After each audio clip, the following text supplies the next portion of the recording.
current world champion Ju Wenjun and the runner-up Aleksandra Goryachkina.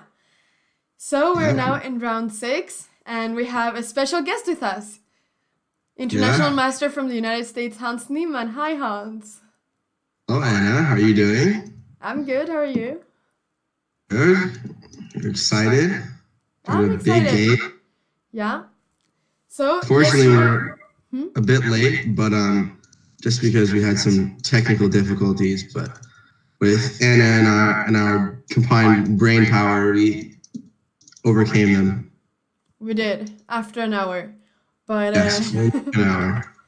Better later than never. That's at least a Swedish saying. So, yeah. All right. Yesterday was a really decisive game. Yes. We have another boring Petrov. Yeah. You know, I'm sure everyone's going to love to watch that. So wait, let's just go to the chessboard. All right. Here we go. Everyone has their own, type of chess they like to watch. Some people like to watch Petrovs. And what's your favorite opening for them to play when you're commentating? Are you more of a Petrov person or, more of a... I don't like when they play e4 in general, because I don't play e4. So I just want them to play d4, because then I know better the stuff, the openings. I know more of the theory. Okay. I've never played e4. E4. So anyone that plays e4, that's just not going to work out for you. It will work out, but it'll just be a bit harder. But that's why you're here as well. So yes. That's all good. Let's just look at the game so far before they start making a lot more moves. Yes. So e4, e5. Yeah, the regular Petrov, really interesting stuff. So this is just like round number 2. Yeah, so that's the exact same opening. Oh yeah, they played this line of Petrov, not going for. So what move are you on? Where are you? 8. 8. Okay, yeah. So this is a similar line. But now in this position, there's a difference. So in round number 2, Ju Wenjun played rook e2 in this position. Okay. Here she played rook e1. Yeah. So basically the idea behind the rook being on e2 was to double on the e file quickly, but the rook on e1 I think is interesting. And I remember actually watching you do that commentary, Anna. That was with your mom. I remember watching that. I was in the chat commenting, but I'm not sure you knew what my username was then, so you didn't see. But this, I think, rook e1, I guess, is going to be this rook e1, rook e2 dilemma. I feel like that's kind of a sign that she's repeating this Petrov line that, when you think back to the Fabiano Caruana match, a lot of people, if you followed it, you noticed that there was a big battle in the Rosalimo in that match. I think that the big battle in this match is honestly just going to be in this type of Berlin line, and whichever side can come up with some interesting ideas. Yeah. So maybe we've identified where the big battle is going to happen in this. Maybe we've kind of found where their white preparation is. Ju Wenjun's white preparation is with this Petrov line, and then I guess Goryachkina has a different approach with d4. So we can keep on going through, right? Knight takes e5. Yeah. d5, castles, d4. Sorry, let's just we're at c3 right now. Okay, we're at c3. So rook takes e1, queen takes e1. Isn't that also an idea that when the rook is on e2, after rook takes e2, you can take with the bishop? That is an idea. Sometimes. Generally, with the rook on e2, you can play some other ideas because the rook is on e2, and it blocks the development of the bishop. So I'm not sure you'd go with this exact line. But even if they play bishop takes e2, I think you'd continue with the same idea of just d5 and c6. And it's pretty symmetrical. White has a slight edge, and you try and create some imbalances, win the game. Yeah. But after the trades, after knight f5, this a4 move is very interesting. A4, yeah. What do you think of this move? It's kind of What's Anna? Do you like this move or yay nay? I typically like to play a4 when the pawn is on c3. I mean, as long as you're not giving the b4 square, because you get some space on the queen side when you do so. But of course, I don't know the theory here, so I cannot say exactly, you know. But is the idea to sometimes play knight a3, knight c4, and black not being able to play b5, or is the knight going to the other side? I think that the maybe just the pawn is meant to take space, Yeah. and that the idea maybe to play on the king side or the queen side, but by Ju Wenjun, I guess establishing pressure on both sides of the board, she's leaving her options open to where she wants to, attack, I guess, right? Yeah. And a4 is a pretty common idea to take space. Yeah. So after d5, a5. So she's taking space now on the queen side, as you said, yeah. Yeah, so now she decides to reroute the bishop to d6. Knight comes to d2, knight comes to f3. Pretty regular development, I guess. And now the knight goes back to e7. I'm not so sure I like that move. I kind of like it on f5, but I guess this knight kind of looks good now, but I'm not sure if it's actually like a good piece, because let's say like white plays a move like g3, this knight is really restricted. Where can it, like, can you name a square where it can go other than e7? Yeah, I mean that's the thing, because even if he goes to c6, it's not going anywhere from there, and it's just stopping any c pawn advance as well. And I feel like, yeah. And it doesn't really have any squares from there. But then if you go, as you said, if you go to g6 and then you play g3 as white, then you're taking away the f4 and h4 squares. So it's not really. And even if you go to e6, I mean, you cannot go to f4 or to c5 or do anything. So I suppose that the knight would want to go to e4 somehow. Yeah, definitely. I think the knight really belongs at f6, and the knight's also stopping the development of this bishop. So I'm beginning to question, maybe, knight d6 followed by bishop f5 immediately was a better plan to develop, because I don't really like how black's minor pieces are situated. No. But the knight on e7, okay. Now she's going back, so Ju Wenjun can get some pressure in the center.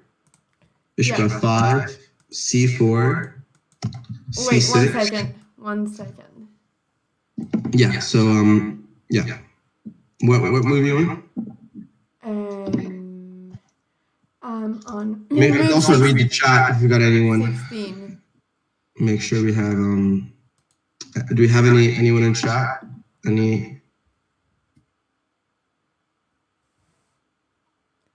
Alright, so Hans disappeared for a little while. I don't know where he went. I think that he probably went to fix the audio. So, yeah, I think he probably went to fix the audio. Because a lot of you were saying that it's echoing a lot right now. So, yeah, he just disappeared. All of a sudden the screen turned black. But yeah, he'll be back soon, hopefully. So we will go through this together in the meantime. But I just want to clarify that the reason why we started so late was because we had a lot of technical problems in the beginning.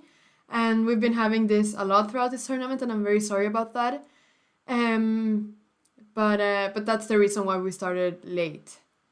So, yeah. So let's continue here. So we were looking at g3, saying that then the knight wouldn't have any squares, but perhaps g3 is a move that you can play later, when the knight actually is threatening to go to f4 f4, I suppose. So it's not really a move that you need to play right now, I guess. So b3 was played by Ju Wenjun, and I suppose that is because she wants to play c4, which she did later. Bishop f5 was played by Goryachkina, and yeah, I'm gonna start pronouncing her name correctly, because I've realized I've been pronouncing it wrong the whole tournament, and I'm very sorry about that. But hopefully I'll start pronouncing it correctly from now on. So bishop f5 was played, and now c4. Here. c4 was played here. Yeah, okay, so Hans is saying that he's having technical difficulties and that he's trying to get back. So, alright. Hans, we're waiting for you. It's fine. Let's see.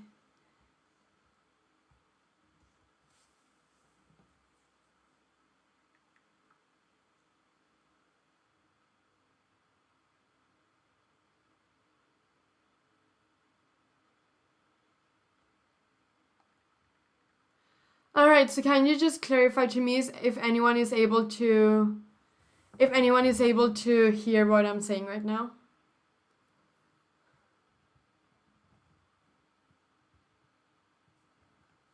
All right, I don't think anyone can you hear me right now? Okay, everyone can hear me. Good, great. Okay, so Hans, then it's your internet probably that is not working. Great. All right.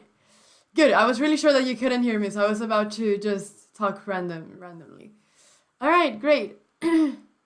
So, c4 was played here. Okay, so I need to. You know what? We're just gonna take a little break and then we're gonna fix this, because I'm gonna have to fix it so that Hans can enter this as well. We don't want to leave him out, right? No. Yeah, so this is the final position. I'll leave you with the final position and then we will be back very soon. All right?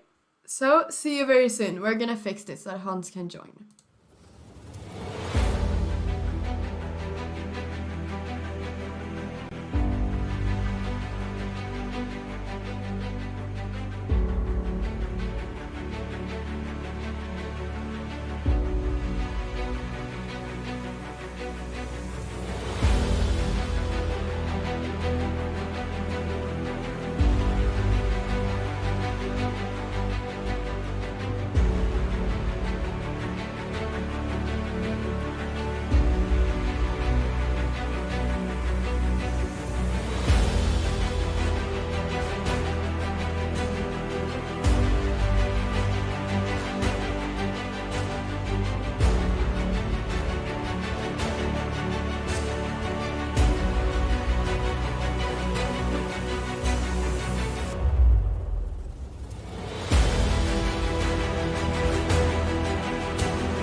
We are back and it's working now, finally. Yep. Welcome back, Hans. We had a slight issue. My computer took control, just like my mouse did in today's puzzle battle where I got crushed. But sometimes my computer, my mouse just have a mind of their own, and do weird things. Hopefully that doesn't happen again. So back to the important stuff. But now you're taking over control. Now you're taking over control over your mouse and your computer. Yes, of course. I've absolute control.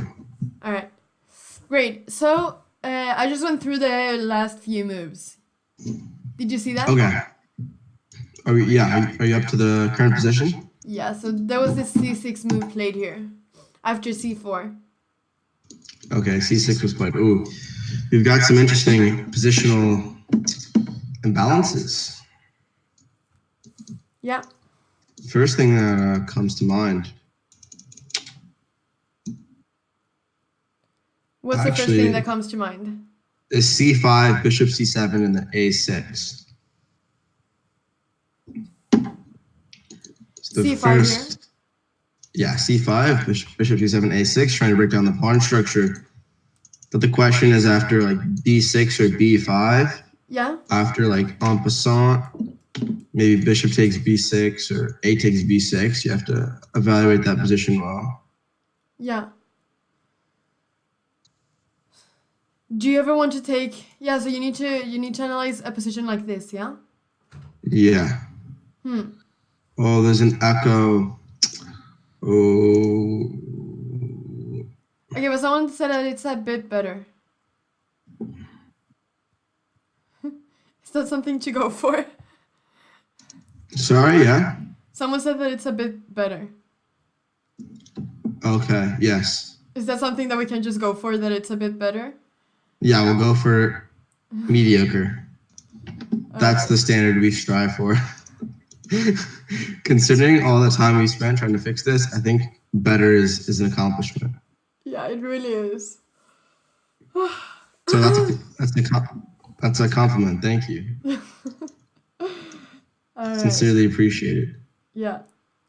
Great. So. Yeah, back to the chess. Let's go back to the chess. So this a6 idea is interesting. Yes, a6 is certainly a scintillating idea. But maybe instead of playing c5 first, let's play a6 first. Oh yeah, that's actually the move that I just put up on the board, to play a6 first. Oh, very nice. So maybe after b6, you don't have the c5 option, but maybe you can play the c6 pawn is a bit weak. So maybe like knight e5 there is an idea, perhaps. But you're trying to basically take advantage. And maybe if you can play like c takes d5, c takes d5, you get a bishop on b5. But honestly, in this position, like, I feel like you're just like trying to like squeeze like water out of stone, It's just like, and like at one point, is there just not enough? There's just nothing left to like. It's like, there's just not there's not enough left. So do you think that this opening? I feel like these Petrov games are either like you're like an absolute genius and you play like this beautiful game, or it just fizzles out into a draw, and then like it's just very boring. And I feel like it fizzles out to a draw like 99% of the time. So yeah. So I think this is just I just don't think there's enough. And I think that maybe black could have some counterplay possibilities. If white overextends on the queen side and things get closed, then considering that this bishop on f5 is better than the bishop on f1, bishop on d6 is better than the bishop on c1, it's the only reason why white has better position is because there's a lack of development from black here. So kind of this lead in development. In what sense is there a lack of development? Do you mean that the knight, for instance, doesn't have anywhere to go? Yeah, the knight's kind of restricted, and if you give black two moves like queen d7, rook e8, and then once they start like attacking white, then could be in some trouble. But so yeah, it depends. I think basically what black needs to do is hold on, wait for white to kind of make some committal moves on the queen side, and then fight back on the king side.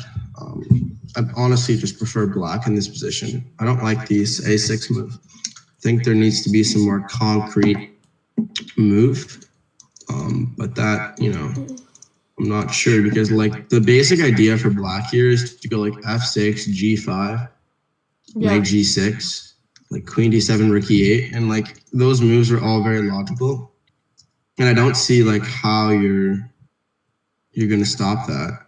And you need to like make some positional magic happen on the queen side. If you don't make any positional magic happen, then I think you're just gonna be like worse as white. So what about bishop a3? Is that a move that you want to play to change the bishop? I don't like bishop a3 because if bishop takes, rook takes, just queen d6, then rook e8's coming, and then like some stuff is gonna happen. Yeah. Like bishop e4, baby. I wanted to somehow place the rook on the e file, like double on the e file, but yeah, but I think that it's hard to establish control. Like I feel like this entire idea. I think allowing bishop f5 was maybe the biggest mistake. Should we see how she allowed bishop f5? Well, yeah, she played this move like b3, which is maybe a bit too slow. Maybe it's preparation. I doubt it's preparation, but I'm just kind of like just a bit boring. And I don't think I just don't think there's enough, honestly.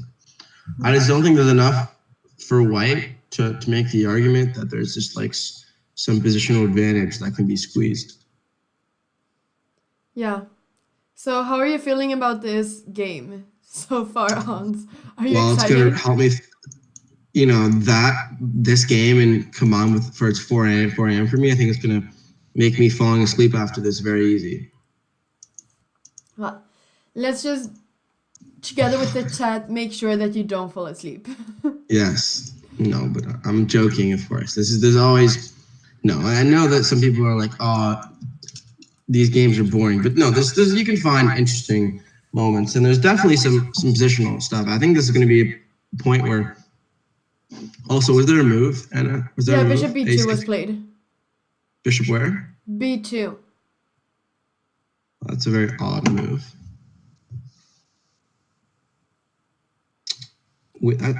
Well, what do you think the logic behind that is? I don't know if it's to play knight e5 at some point. I know, but the bishop on b2 doesn't look like it's that great of a piece. Yeah, I don't know if... Well, it doesn't have an open diagonal. The bishop just seems to be like a big pawn there. I feel like but where should the bishop have gone otherwise? Well, I think I'd just stay where it is, or better on maybe e3, or trade on like at some point you can trade on a3, but maybe you go like bishop g5, f6, bishop h4 maybe, and bishop g3. But I feel like this bishop on b2 just looks really ugly. It doesn't have an open diagonal. Yeah. But then, can you not try to play e5 then? Knight e5, sorry, to try to... Yeah, but if knight e5, it's always going to be countered by f6, and then you're gonna end up going right back. Yeah, that's very true. Like in this position, let's say black plays like h6 or like f6 or something like queen d7 even, or queen c7, like a waiting move. Like, yeah. And then like rook e8 is gonna come, right? Next move, and then like knight g6 and then bishop e4. Like these moves flow very, very easily. Yeah. Just an easy plan to follow. Everything flows. So I'm worried. Okay, but here c5 after queen c7 you can play c5. Okay, chess is here. Hub. Okay, we're good. All right. I have 2 GM norms. Yeah, so queen c7, if c5 you can go bishop f4, and then a6 is probably better, and then b6 you can maybe take, or you can probably you want to kick the bishop, play g3, right? Kick the bishop to h6, Yeah, and then play a6. Oh, there's actually a very interesting little like move order trick. Like, and let's say that they play after you play queen c7, right? Yeah. c5, bishop c5.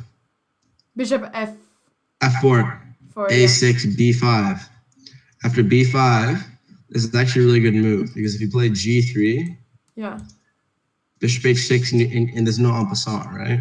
yeah, But if you play en passant, pawn takes B6 to G3, then the bishop goes back to D6. yeah. So you need to play G3 before A6 then. Yes, but if you play so if you play G3 before A6, Then you can play A6. then after A6, and this bishop is stuck on H6. Yeah, So we got some nuance going on. yeah. So Some that's very nice something. nuance. So that's something. So no queen c7. No, Just have to try and find a move. yeah. A logical move, maybe just bishop to e4. So already here to play bishop to e4. What happens if you play something like knight g5? Then I think you just go back to g6. And is the bishop better on g6 than f5? Is that what you're claiming then with that? Yeah, well, it's that, and then the goal is just to play queen d7 without allowing knight e5. Okay, yeah. And knight h4 is a possibility. Knight h4. Knight h4 trying to get this bishop off the diagonal is a possibility. So kind of want to prevent both of those ideas by playing this. This is a common idea to provoke the knight going back and then go to g6 and just improve. Yeah. And then let's say like it's like just a little like triangulation, I guess. A lot of people are saying if instead of bishop e4, if black can play a6 to prevent white from playing a6 at any moment. Okay, a6. We're getting there. A6. People in the chat asking this. A6. And then I think there's a few ideas. Knight h4 is an idea, and then your idea bishop a3. Now trading off these dark squares is a lot better now because they've played a6 and weakened the b7 pawn a lot, and then left some dark square holes, right? Yeah. So bishop a3 can be considered. Knight h4 can be considered. And let's say maybe knight h4, bishop e6. You play like g3 or something. Could be okay. Yeah, and as people are saying, b7 could be a target at some point as well, after a6.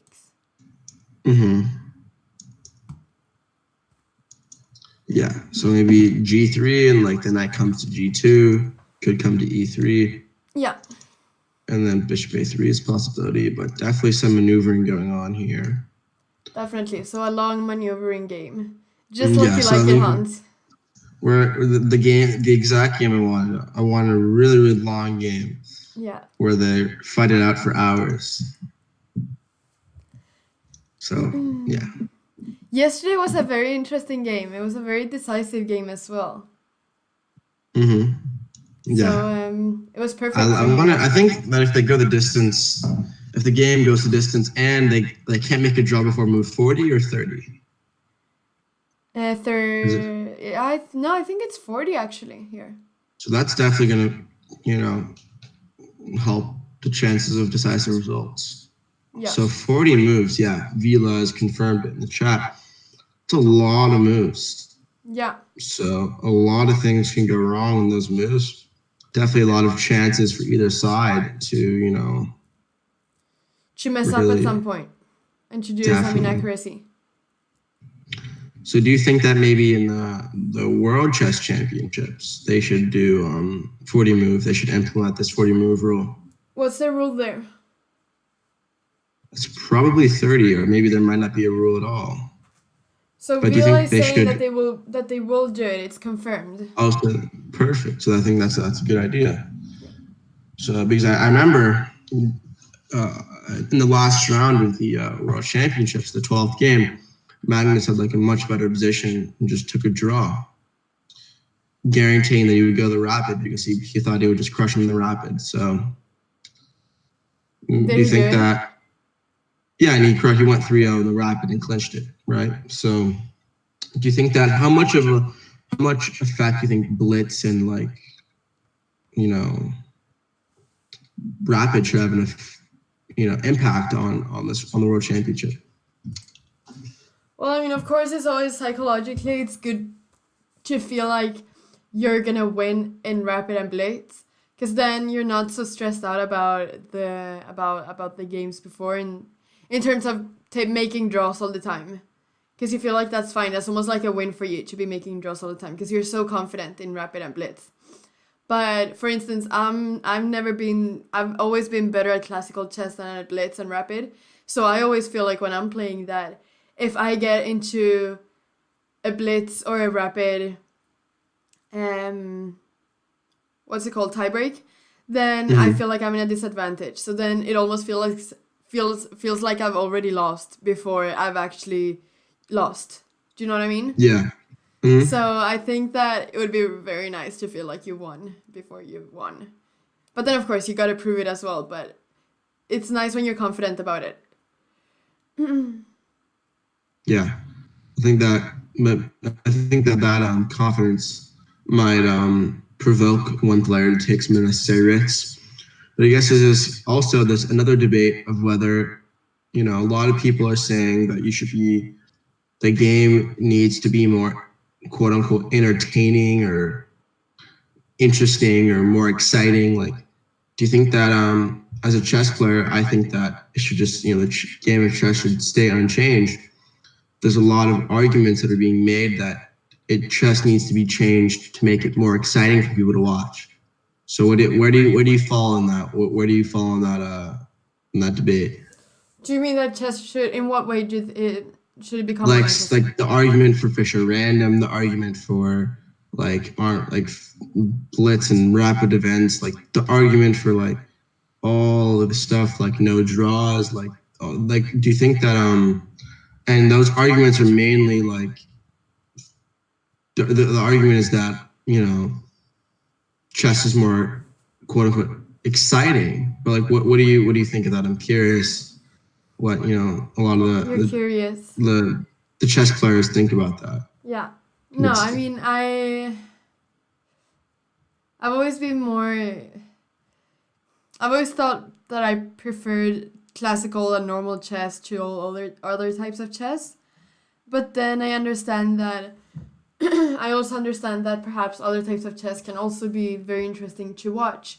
So for the audience, perhaps other types of chess can also be very interesting. But I don't think that we should feel like normal chess can't be interesting. I feel like we should just try to make classical normal chess the way we know it, to make that more interesting. Because otherwise, I mean, like we might just change the game. I don't know. So that's how I feel like. But yeah, that's of course the problem, that 4 hours of classical chess is hard to sell to an audience. So that's of course like Vila is saying right now in the chat. Mm-hmm. So that's of course. So I believe that rapid and blitz is something that's much more sellable to an audience than classical chess. So yeah. But I still feel like I still prefer normal chess over, for example, random Fischer. But I understand the beauty of it as well, like the beauty of random Fischer as well. Mm-hmm. Yeah. Yeah, no, I agree. I think that we shouldn't change the game. Like, I feel like if we change the game too much, like what do you have left? Yeah. I guess like if you change chess so much to get it on TV, like it's like, when is it not chess anymore? Like if you're just like Fisher Random, if that somehow becomes the next chess and they have like ratings for that, then it's not really chess anymore, to be honest. Yeah. From my point of view, I think that rapid and blitz events should be honestly more popular than classical events. Yeah. For the reason that I think that there's so many more possibilities. Because I feel like if you're playing, a 9-round tournament in Europe, that's going to maybe run like 8 to 10 days. And, chess players have lives too. They have other things they need to do. Not a lot of people can commit that much of their life unless you're a professional player. Yeah. And like just to be a professional chess player is so hard. So I think that if maybe we had a more blitz tournaments, more rapid tournaments, you can have so many more games in a short amount of time. Yeah. You can make it more interesting. You could have more tournaments. and we make it a lot more accessible. Like the Pro Chess League is online; it's completely accessible. Yeah. Then instead of changing the game, I think that there should be an organizational movement towards blitz and rapid chess, which you kind of see now, but more so at the top level where they have really big prize funds. Not so much for like, a regular GM or IM. Yeah. No, I agree. I think that it would be great if we could make rapid and blitz more popular, and it would be very good for chess in general, I think, as well, for the public, because as many people have said, especially normal people who don't play chess or who perhaps don't know so much about chess, I mean, not on a higher level, if they just want to watch chess, they don't want to spend 4 or 5 hours probably watching one game. They'd rather just see things happening quickly and getting in results quickly. So that's also the advantage of blitz and rapid, of course. I think I'd die if I played 20 blitz games a day 10 days in a row. That would be my ideal tournament format, to be honest. Yeah. Yeah, all right. So that's also an idea, of course. I would perhaps go down to 6 blitz games a day. 6, ooh, that's not enough. I already pitched it when I was in the St. Louis Chess Club. I made a pitch, and the pitch did not go over so well. Yeah. But they're still getting back to me on my pitch. I'm still waiting for a response, and we'll see how long I wait for a response. But good luck with that. I'm sure that I'll get a response. Maybe in a year or two. Yeah. Should we see what's been happening in the game? Because a few moves have been played. Yes, so knight e5 was played. A6 was actually played by Goryachkina. Mm-hmm. So A6 was played, and now instead of knight to H4, knight E5 was played. Yeah, we're also talking a bit about bishop A3. Yeah, so bishop A3. Yeah. Actually, well, this idea is also very interesting because I think the idea now is the knight's going to come to C5, right? Yeah. If the knight, queen F8 was played. Queen F8 was played. But let's say that like F6 was played. Knight comes to D3. Knight's going to come to C5. And then that B7 pawn is really going to be a big weakness. Yeah, so that's what we were saying before, that the B7 pawn could also become a weakness in the future at some point. Mm-hmm.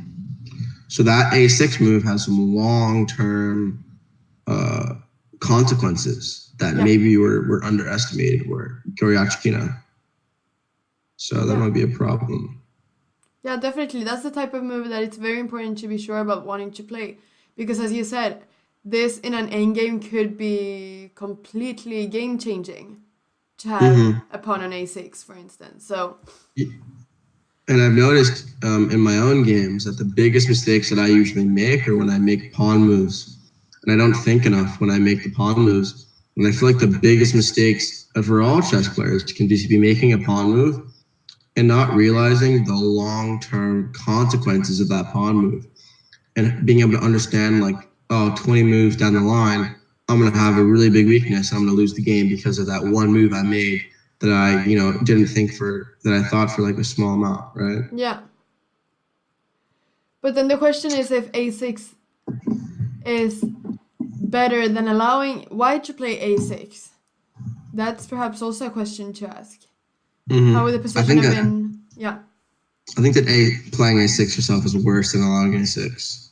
Okay. Yeah. Yeah. Yeah, we're seeing that the C6 pawn wasn't really becoming that weak in the positions we're looking at. So. Yeah. So after Queen F8, I guess the knight's going to go to D3. Then knight G6 and knight C5 is stopped temporarily. So after Queen F8, probably have to find a way to keep the pressure. What do you suggest here, Anna? What exactly was the idea with Queen F8? Was it to simply move the rook and to get the rook over, and because Black couldn't play Queen C7 so comfortably as C5 could come? So I think the idea of queen f8 is multi-purpose. When the rook comes to e8 and the knight moves, the bishop and the queen attack the c5 square, preventing knight to c5. yeah. So this queen f8 move is very strong. Yeah, very subtle, but could be very good if it prevents c5, as you said. Yeah. So here, sort of a dilemma. I guess you're gonna play knight d3, but you might also just want to play queen d2 followed by rook e1. But if the rooks trade on the e file, then there's going to be very little left. If the rooks are on the board, right, then you just put the bishop on c8, put the black queen on the e file, and then how you ever going to break through? I just don't see how you can ever break through. White played queen c3. Queen c3, okay. Yeah, queen c3, queen d2. Queen c3 is probably better because after, let's say like the knight comes to c5. Yeah. And you take the pawn, there's this battery. I mean, this checkmating idea with queen takes. Yeah. g7. Also, check. Is there an echo in our mics, or is that I think there's an echo on your mic, Hans. on my mic? Or I mean, of course, if there's one in mine as well, then you can of course tell me. Just let me know. But that's how I understood it from the comments in the chat. Oh, okay. So. I think it's your. Oh, it's my mic. Okay. Interesting. Let me think. But some people are saying that it's much better than before and that it's generally fine. Oh, it's a natural echo. Okay. Yeah. Oh, okay. So yeah. So queen c3 is pretty logical. Yeah. The queen, yeah, pretty solid there. But bishop b4 ideas are kind of looming, right? Let's say like queen c3. What do you play after knight g6? Is knight d3 going to be played, or you're going to leave the knight there? Yeah. The what bishop about knight b4 controls the square on e1 for that rook. So white might have a problem challenging on the e file. And could g3 be an idea there after knight g6? Yeah, g3 to But control. then maybe you can play bishop b4 at some point. Yeah, bishop b4, and then rook e8 is just an idea that I don't like for white, because if you play f6 and then this knight is forced to move, the e file is going to be controlled by black, and then this a5 pawn is a weakness. I'm not sure how you get rid of. So after knight g6, you probably have to play knight d3. And after knight d3, let's say rook e8. Can then knight c5 be played? Yeah, maybe, but yeah, after knight d3, if you're able to play g3 and control the g6 knight, then white should be better, have maybe a slight advantage after playing a move like knight c5 or something. Yeah. But also, like after knight d3, you might so obviously in this position you can't play like a move like b4 because of d takes c4, right? Yeah. But an idea, I think you might maybe trade on d5, play knight c5 and then b4, and then that knight on c5 is really, really strong, and then d5 is more of a weakness. So that's how white may be able to overload.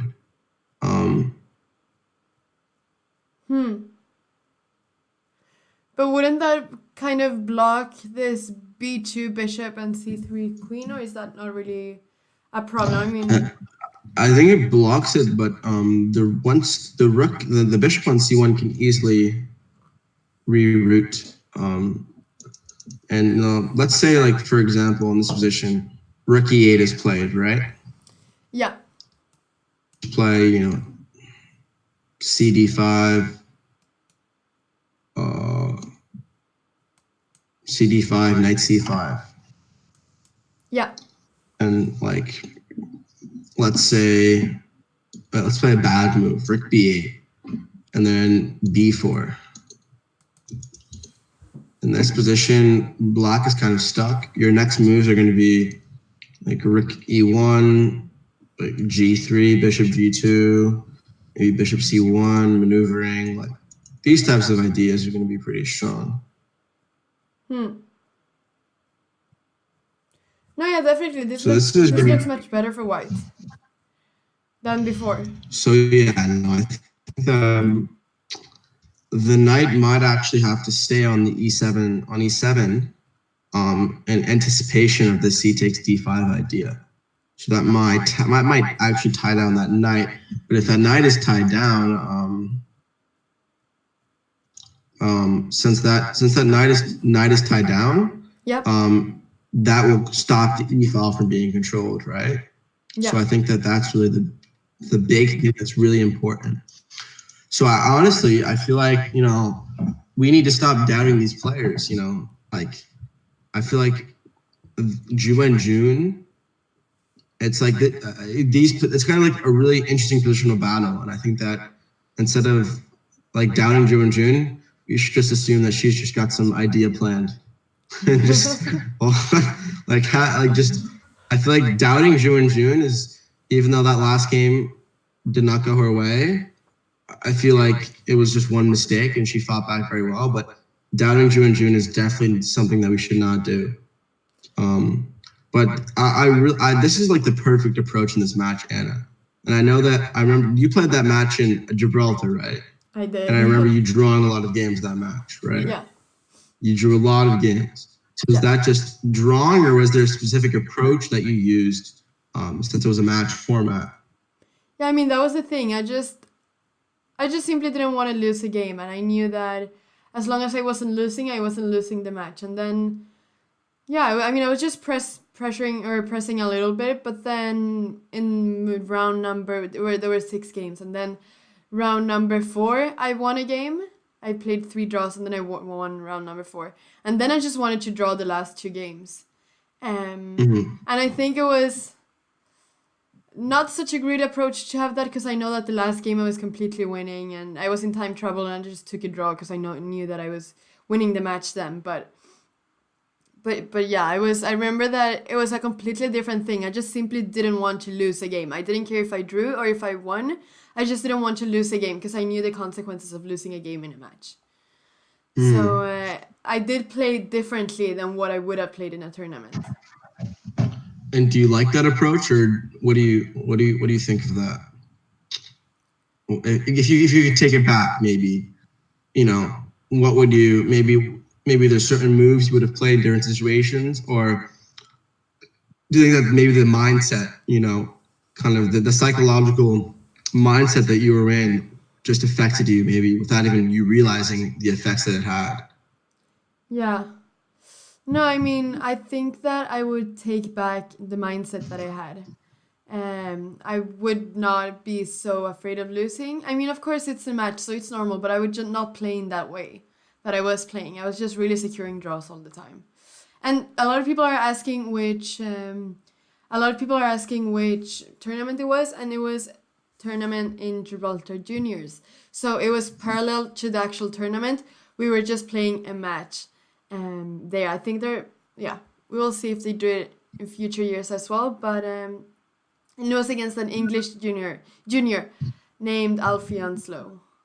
So if you search that, you could probably find it. Alfie reminds me of there's this, like, do you watch any English television shows? No. Well, I think there's this character Alfie in a very well-known English TV show, and Alfie's a good English name to have. Which show are you talking about? I really don't remember. It's like crossing my mind, but I'm sure, the king of pop culture references, Danny Wrench, would know. But Alfie is definitely a very, it's a good, British name to have. And there's a lot of Alfies in TV. But okay, Would you back want to to the be chess. named Alfie if you were from England? Well, I like Hans because there's a lot of everyone always has a joke to make about Hans. Han Solo, Yeah. Hansel and Gretel. So you can always break the ice when you meet someone new. They'll always try to make some joke that you've heard 1,000 times before, Yeah. and if you pretend to laugh at it, it's like it's a good icebreaker, to have a unique name. They remember your name too. No And one it's a ever very forgets. Scandinavian name, Hans. I mean, it's a very Swedish Scandinavian, name, yeah. for instance. I actually do have some Swedish blood, so maybe if the Swedish Federation would like me on their Olympiad team, I would gladly head over to Sweden. I actually have some Swedish heritage from my mom's side. So Great. in the future, if any Scandinavian countries want me, you can contact me. All right, now you put it out there. It's my open. Let's look. Okay. Let's look at what has been happening. So Rook d8 was played by Goryachkina. So we were talking about Rook e8 trying to take control over the e-file. Rook e8. Okay. Rook d8. So leaving the knight on e7, right? Yeah. To stop against this idea. Because so she realized that d8. She realized that the knight will have to stay on e7 probably, like you said. Mm-hmm. So then she probably thought that the rook didn't have any future. Any near future. So I think yeah. Maybe just rook e1 is the most natural move here. Allowing some bishop b4 sometimes. Bishop, yeah, no, but the point is that you should be able to play knight d3 after any move, any knight move. You go knight d3. Yeah. And then cd5. Knight to cd5, knight c5, and that if you get that position, you get a great position. You get a great positional bind. So white did play knight d3 here. Oh, knight d3 was played quickly, or? I'm not sure if it was quickly, but yeah. Now Goryachkina played knight g6, so this is the position right now. Oh, okay. So now we have the chance to play this idea with c takes d5. Yeah. And then c5. This is exactly what you predicted. This is exactly what we predicted, but we thought that the black rook would be on e8 instead. Also, Anna, do you want to know a fun fact?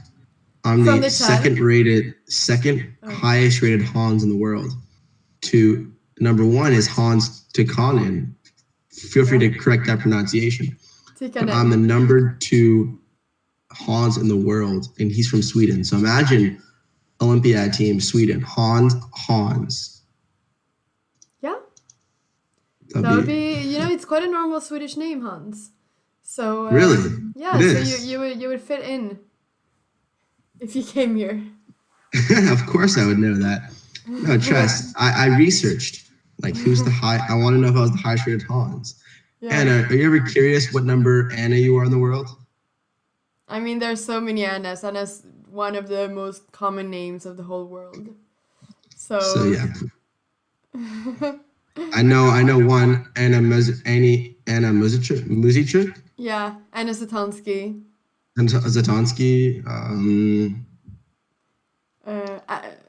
Anna Rudolph. Anna Rudolph, yes.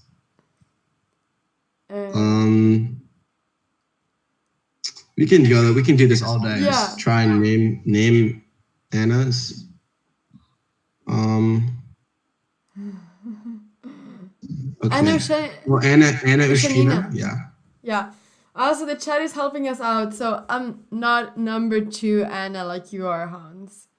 Oh, you aren't. So yeah, definitely not. Well, that maybe that's a goal to become to rise in the ranks of Anna. All right, that's actually quite a good goal. I might like when someone asks your rating, you say I'm the number 15th Anna in the world. I'm trying. My goal right now is to get to number top 10. Yeah. So instead of having a rating goal, it could be. What number of Anna are you? All right. So then, yeah. Will you try to become number 1, Hans? Yes. That's my biggest goal. His rating is 35 points higher than me. So I have It's close. It's close. Yeah. All right. So yeah, this knight position we d3. have. Okay, c takes d5 needs to be played. C takes d5. Yeah. Oh, wait. There's an intermediate move, Anna. There's an intermediate move. Okay, which is the intermediate move? C takes d5, bishop takes d3, and you cry. Yeah, because then you're stuck with this bishop, yeah. And that's when that bishop on b2 is really, really sad. Yeah, that's unfortunate. Well, okay, fine. You can still play. Like queen takes d3, c takes d5, g3. You play bishop g2, try and pressure, but that a5 pawn is just, you're going to lose that pawn. I feel like the pawn is just like waiting to be taken. Like the knight can go to e7 to c6. It's just I just don't see how you're going to hang on. But this a5 pawn, it would be much better on a2, right? Yeah, a2. Yeah, a2 definitely be the best square. If the pawn's on a2, then I think white has a solid advantage because you have the two bishops. So two bishops in any position is going to give you an advantage. And yeah. Someone is asking if you can play b4 and bishop a3 somehow, trying to, exchange that horrible b2 bishop. Yeah. What do you think about that? Do you think that's an idea? And even play b5 at some point later to put some pressure on the queen side? Okay, I have to give you another fun fact. There's more people named Hans in Sweden than Anna. Was that what you were looking at? I am more Swedish than you. Your name is more Swedish than me. You're not even. Yeah, I'm more Swedish than you. Yeah. Sorry. Okay. Yeah. All right. Well, I mean, I do have half Spanish, so it's not a complete. Oh yeah, that's true. That's true. I don't think there's many people named Hans in Spain. Yeah, I don't think anyone is named Hans in Spain. Yeah, I highly doubt that one. But okay, so. All right. So I was talking about this b4 plan to try to exchange on a3 as well. This bishop on b2, which is blocked by the d4 pawn. Yeah, no, I think this pawn is a bishop is a very big problem. And then this knight's going to come to c6 where it attacks the d4 pawn and the a5 pawn. I could see black, just having more of a comeback counterplay for sure. So I'd be very cautious in playing this. So how about instead of c takes d5, maybe just g3. Simple prophylactic. But wait, before we go to g3, can you just answer this b4 b5 question? Because I'm still wondering. Well, how would you play b4? Oh yeah, that's another important question. Who asked the question? It was okay. That's OKZ. That's a crazy house specialist. Bishop c3 b4 is a bit too slow. Because bishop c3 can be responded immediately by bishop to b4. Also, rook c8 is a possibility. Knight e7 is a possibility. It just doesn't seem like there's enough firepower there to get the b4 break. Even if you get the b4 break, I don't know if there's enough after that. Yeah. All right. Well, then let's go to the g3. I was thinking you could play, I don't know, if you could play like bishop c3, b4, but maybe that's just too slow. Yeah, probably a bit too slow. Yeah. All right, so let's go back to this g3 idea that you're saying. Yeah, I think this position, maybe just the problem with g3 immediately, that is, slightly annoying, is that,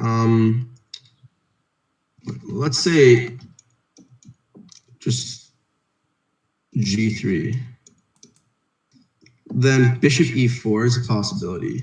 What if just bishop e4 after g3? Yeah. And just cementing on the light squares. But the point is, you might have a lot of I guess like there's just there's just kind of a standoff in the position. I think this is a very important concept. I like whenever I teach I make sure, like, I think tension and like these standoff positions are really important to understand, right? Like this center tension, it's really important to like understand like these concepts, and like so Anna, when you're so like in these positions, like in the very, I guess there's this tension in the center, right? Yeah. And if you break the tension and you play a pawn move or play a pawn trade, right? It's very easy to give into the trap of playing it very quickly, and that's a big mistake a lot of new players make, is they play these pawn trades really quickly, and they commit, and these pawn moves have really big impacts because they're not really understanding the tension. So I feel like this c takes d5 idea, the only way that this idea is good is if you have this knight on c5. Without the knight on c5, it changes the entire balance in the position of how the modern pieces interact with each other. Yeah. So I feel like what white needs to try and figure out what to do is how to keep the tension and put pressure on black to where black has to break the tension and get an advantageous position. Oh my, wait, I have to interrupt. Anna, have you watched the movie Frozen? Yeah. Anna and Hans. Oh, that's amazing. That is literally the funniest thing ever. A couple days ago, I watched Frozen 2 with my friends. Oh my! We went to the movies You've to got watch to it. be kidding me. So you just watched Frozen? Oh my! Anna, I'm sorry that I was the bad guy in that movie. I didn't realize this Hans and Anna thing. I always think Anna and Elsa. I've always had Elsa in my mind when I thought about Frozen. Yes. The day I have nightmares about Frozen, because at my middle school, when Frozen came out, every single person in the school watched it in like this big room. And when Hans comes out, and Hans is villain, everyone just like stares at me. And I'm just like sitting in the corner, like scared because I'm the villain in the entire movie. So like I have trauma. I remember that moment perfectly, and like I left. And like I was so nervous that I literally left the room and started comfort eating. I bought like some cupcakes from like the place. Wow, this really is a trauma. I was like, why are they playing Frozen? So like I just went and like bought some like cupcakes, and like ate cupcakes while the entire like school was watching Frozen, and I was just eating cupcakes alone. Because they'd never seen another Hans. They never met another Hans. That's like some childhood like information for you. I'm sure you all wanted to know. I just have a question here about the position as well. In this position that we were looking at after bishop e4. Mm-hmm. Can you play knight c5? Knight where? c5. I think that after then bishop takes c5 and d4, and then the knight might come to e5 and wreak havoc. And queen b4? Then knight e5, and then you might get checkmated. Oh yeah. Do you? Yeah, I think that would be a very, very scary thing to go into. And then like the d pawn could be Morphe. I don't drink coffee. I don't drink coffee or soda or like. But Hans, that's actually a very funny story, this Frozen one. I never thought that Frozen could have such an impact on a child. Such a negative impact on a child. Like that's when like that cupcake, I remember like what that cupcake tasted like. Yeah. Like I have a picture of that cupcake in my head. Like I remember that cupcake better than my chess games. Yeah. Like that was like a defining moment in my childhood right there. And how could you not remember it when you saw our names here in the commentary, if it's had such an impact on your life? Danny really sparked some childhood memories. I mean, chess, whoever, some childhood memories were just sparked, and it just all came back, So like little things spark your memory, and then it all comes back. So you'll think about this the whole stream now? I will. It'll be that cupcake. We'll just,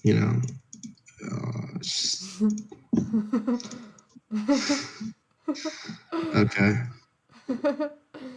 Late night stories with Hans. Yeah. Okay. Why not? Yeah, why not? Actually, in the chat, someone asked, Anna, do you have your own Twitch channel? Anna, do you have your own Twitch channel? No, I don't. And are you going to make one? Maybe I will. Okay. Maybe. We'll turn that into the yes by the end of the night. So after bishop e4, maybe just like rook e1 is an idea. Or rook d1, possibly. And then knight c5 is an idea because there's no d4. Are we moving the rook to d1 or no? But to e1 we have this. Okay, maybe it's not a problem. Yeah, but isn't this bishop e4 a problem? Even if d3 is like if black would take on d3, wouldn't? Ooh, I just saw a puzzle rush. You saw puzzle rush? I saw a puzzle rush. Something, but let's say queen e7 after rook d1. So we're placing the rook on d1. Queen. Knight h4 is a threat. Sorry, you know that d3 was played here by Ju Wenjun. Yeah, Han Sarawan. Chess. It's very funny that you make that Han Sarawan reference because I actually used to live in the Netherlands. I used to be fluent in Dutch, but I forgot the entire language. So actually, I lived in the Netherlands, and I like Yasser Serin was my childhood hero. So any comparison to Yasser Serin, and I will like, and you know that's how you get on my good side. Anna, who would you like to be compared to? Like any chess player, if they compare them to you, then you're like, you're very happy. I mean, any good player. If like an idol, like you must have an idol, like. Well.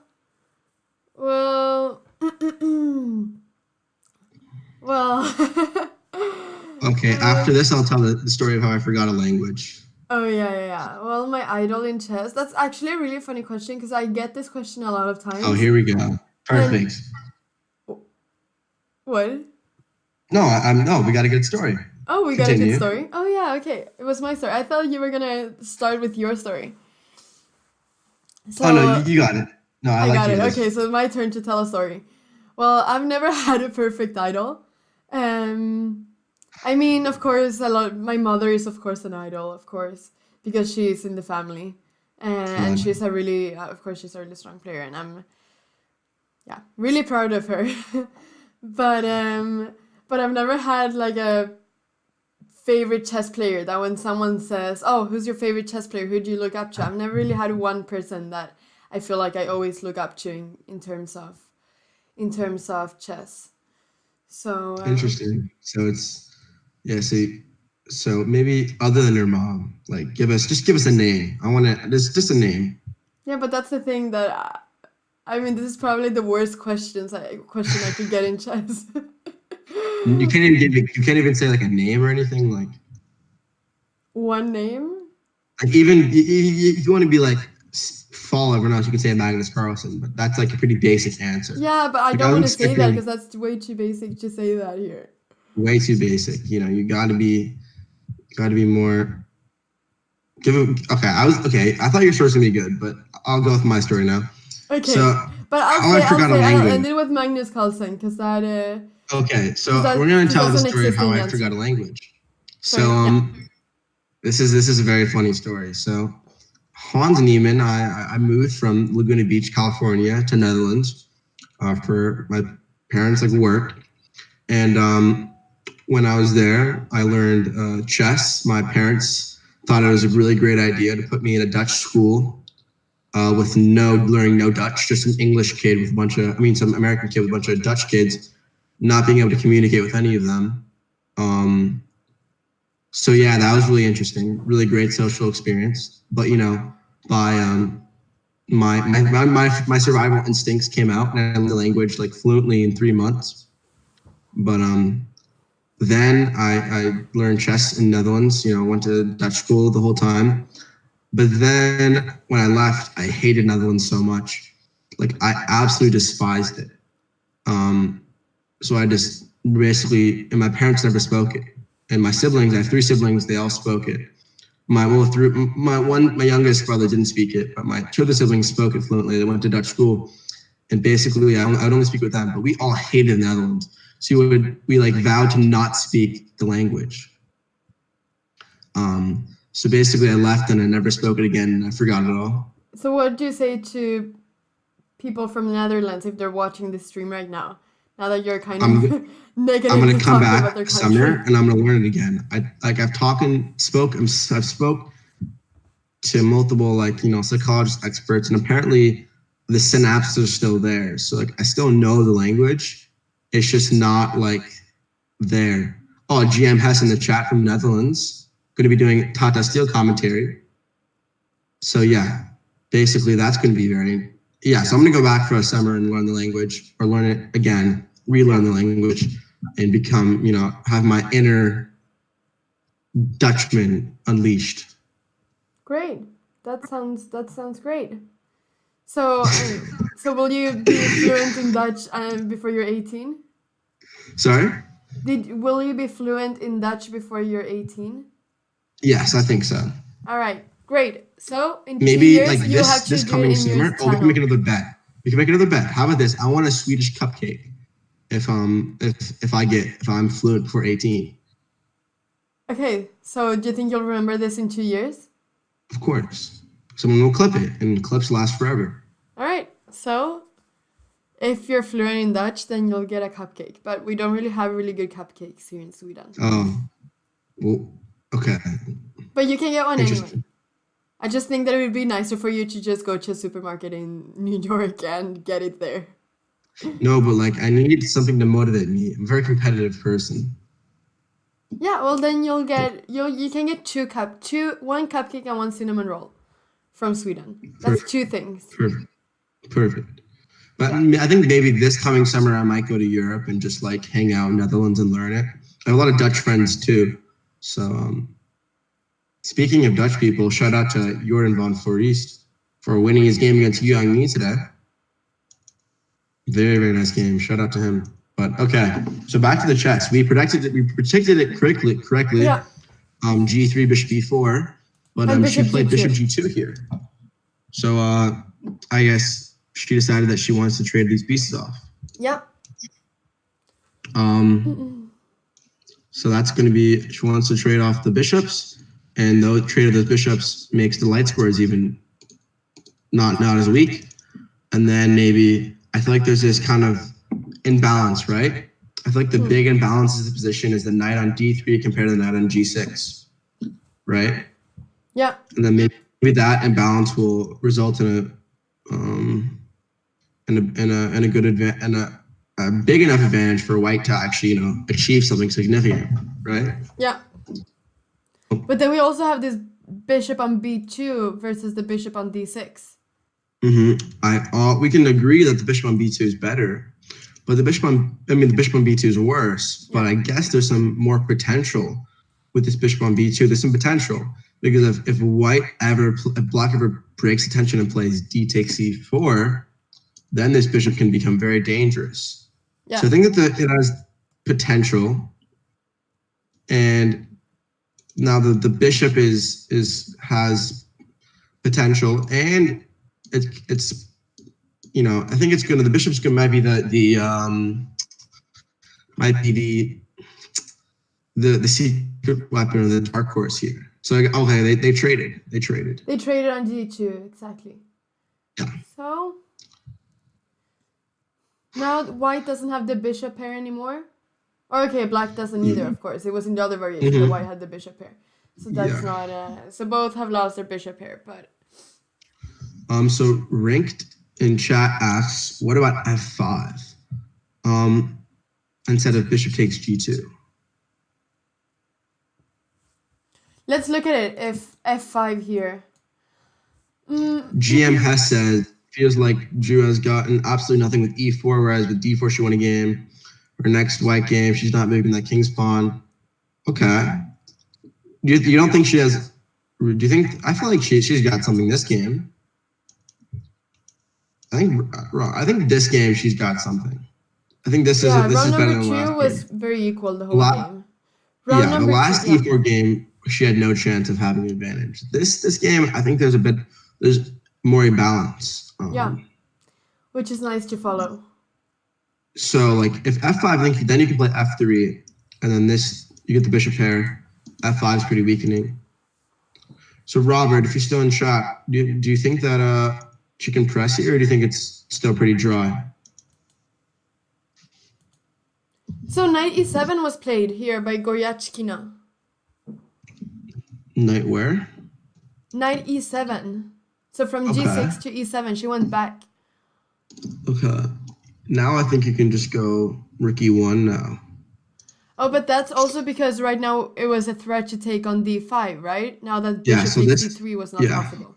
So c takes d5 is, I guess, a positional threat. And now after rook e1, I think now you can play like bishop c1, bishop f4 possibly, and try and get a positional advantage. Yeah. But let's say rook e1, knight f5. I just really, really like this idea of playing like cd5, b4, knight c5. It's just so strong. Yeah, I think that's the idea of keeping the knight on e7. Yeah, so maybe knight f5 isn't a possibility. Maybe after rook e1. Well, what can black play though if that's not going to be the case? I was thinking if maybe that's not what. Yeah, can white play knight c5 immediately? Oh, but no, but then there comes the same problem, right? With d4. There's always this problem. Actually, can we just look at it after knight c5? What happens? Immediately, or you playing rook e1 first? Oh, okay, so there's a rook e1 played. Can we look at it immediately, just quickly, though? Yeah, rook e1 is pretty logical.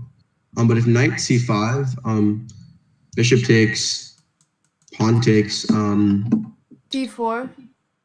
d4. I actually think this is good for white, because after queen d3, you go b4, and you can probably pick up the pawn on d4 eventually. Because I was just thinking in this position, before we were looking with the knight on g6, there was this knight e5 idea, but there isn't that anymore here. So yeah, but I think that I think that including rook e1, like you'd rather have the rook in e1, right? Yeah. Why not include it? Yeah. If you have the option.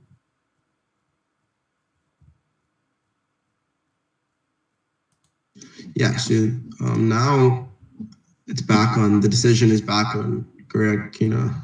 Yeah, because white played c5 here. What do you mean, white played c5? White played c5 in this position. Ju Wenjun played c5. So there won't be any c takes d5 idea anymore, I guess. What? Yeah. You look very surprised. Yeah. Correct. Okay, is there this queen before idea now? No, but you just protect, like... What is this? I don't like this. Yeah, Mr. Hess, I think I agree, but I feel like the pawns on c4 and d4 should be pretty solid, or solid enough at least. No, c5 is I think like it was said in chat, it's a positional blunder, I think. Because now, how do you get any play on the queen side? Everything just shuts down, basically. Right? Yeah, I'm thinking. And do you think of anything? After queen b4, is it rook b8 that you're gonna play? Yeah, just rook b8. I'm just thinking if, so that was played. Queen b4 was played now. But then rook b8. Yeah. And then the question is how to continue from there, but... Well, there's a few things though. Let's say rook b8. Yeah, rook b8 was played. Then we'll play rook e1. Yeah. Or actually no, play bishop c1 first. Bishop c1 first. with the idea of bishop f4. And maybe knight g6 there. And you play bishop d2. H4 f5 is an idea. Sorry? It's tough. Knight g6, just bishop d2. Rook e1's the idea. This actually looks like an advantage. But if black consolidates, then it's gonna then the thing is the knight on g6 is just so bad. I really don't like looking at this knight. Could you play h4 at some point? Yeah, I think h4 is a good idea. And then if there's h5, that would play the pawn as a weakness that you can maybe reroute and attack. But maybe if we go back, was bishop c7 necessary? What about bishop to b8 instead? In what position? After c5, and then you defend with rook d7. Yeah, that's like another question. That's a more active way of defending. I'm not sure why that was played. Why this wasn't played. But Hans, do you remember before earlier in the match you said that we should just trust Ju Wenjun to be making the right decisions all the time, because at the end of the day she knows what she's doing. Do you remember when you said that earlier in the match? I'm taking that back after c5. Are you taking that back? But the thing is, I'm slightly taking it back. Momentarily. Slightly.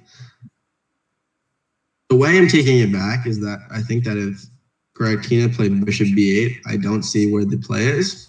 However, now that she has played bishop c7, I will trust, unless she knew that she was going to play this, but bishop c7, okay. I agree with the decision. Queen b4 here after bishop b8. Then rook d7, you're defending actively. Knight e5. You go rook c7, and then you're just going to kick out, even bishop takes, no, even just bishop takes. But what is the bishop doing on b8 then? No, but it doesn't matter what the bishop on b8 is doing, because like what is white ever going to do? I was thinking you just play f6. No, but you play f6. You like move the rook to the e file, and then white's sitting there. Like, how do you ever break through? I was thinking if you could then play knight d3, and then knight f4. Okay, but like you have no pawn breakthrough. Like this queen on b4 can attack this pawn, but you need to create other counterplay, because like what if they just sit there and do nothing? Yeah. Like how do you? I don't see like a winning idea, but I do like the position now. If I would play c5 if I knew my opponent was going to play bishop c7. Okay. That would be like my condition. So that would be like a condition that I would have. Like, if this is going to happen, you have to play this move, and then I'll play that move. All right. I wish, that would be a good way of working if you were able to do that. Yeah. You'd probably gain a lot of rating. That's when I like c5. But, sometimes you go for it. 50-50 chance, right? Who doesn't like to gamble?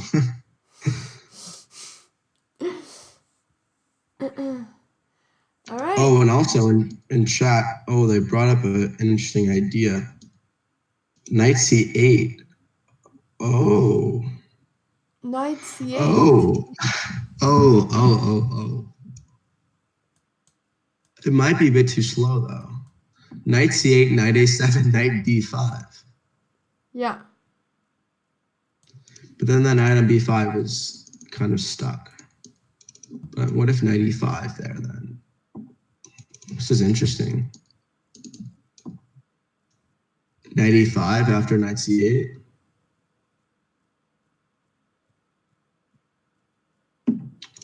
Maybe. But I guess this maneuvering idea could be pretty strong. She plays the knight on b5. Yeah, b5 is pretty strong, and then I think the knight needs to, like on e6, the knight would be nice. Or the knight needs to just have like a stable square. Yeah. But it's kind of hard to have a stable square in this position with black lacking a lot of space. Would the white knight, want to go to b6 at any point or not? b6, yeah, I think that's definitely a possibility. Because then you could play something like, okay, rook moving somewhere, I don't know if to e1, then bishop c1, knight b2, knight a4. Yeah, I think that's definitely an idea. I think that if you, I guess, trade the knight for the bishop, then that bishop would be very strong on the f4 square. Definitely, from c1 to f4. And that could be very strong. Also, you might want to trade the bishop, the light squared bishops, and maybe go invade with the queen on b6, right? And if you have the rook on the e file, you might be able to apply some pressure there. But I think that, she should be able to defend with accurate play. Yeah. Yeah. Well, but that's always like that, right? Like most positions you can defend if you play accurately the whole time. Yeah. But I think that maybe a few of her moves were a little bit inaccurate getting into this position. But obviously not too much to criticize for sure. But this is definitely a very interesting dynamic. But this idea that you said, Hans, is quite interesting as well, to play this bishop c1 and then bishop f4 and try to place a queen instead on b6. Putting some pressure in that way. Yeah, the queen on b6 could put a lot more pressure on the position. It just depends on where the knight, black's knight's the biggest problem. If black can find a good square for that knight, should be able to hold very easily. But if the knight is kind of in limbo and, like preventing black or preventing, the development or black's play, then I think that could be an issue. And also in chat, they say knight e5 now. What do you think of that? Well, I mean, there's a d7 threat there, yeah? So I suppose that either you have to take on e5 or you have to move the queen to protect the d7 threat. Yeah, I think queen d8 makes sense. And then maybe, I don't know, queen e1. But then they just play f6, queen d7. And then that's a problem. If black can just get a rook on the e file, right, and just have that pressure, then I think it's a problem. But let's play rook e1 here after queen d8. To play bishop c1 after. Oh, there's a a5 pawn hanging. That's the problem. A5 that would be a bad pawn to blunder. You don't want to lose that pawn, definitely not. Yeah.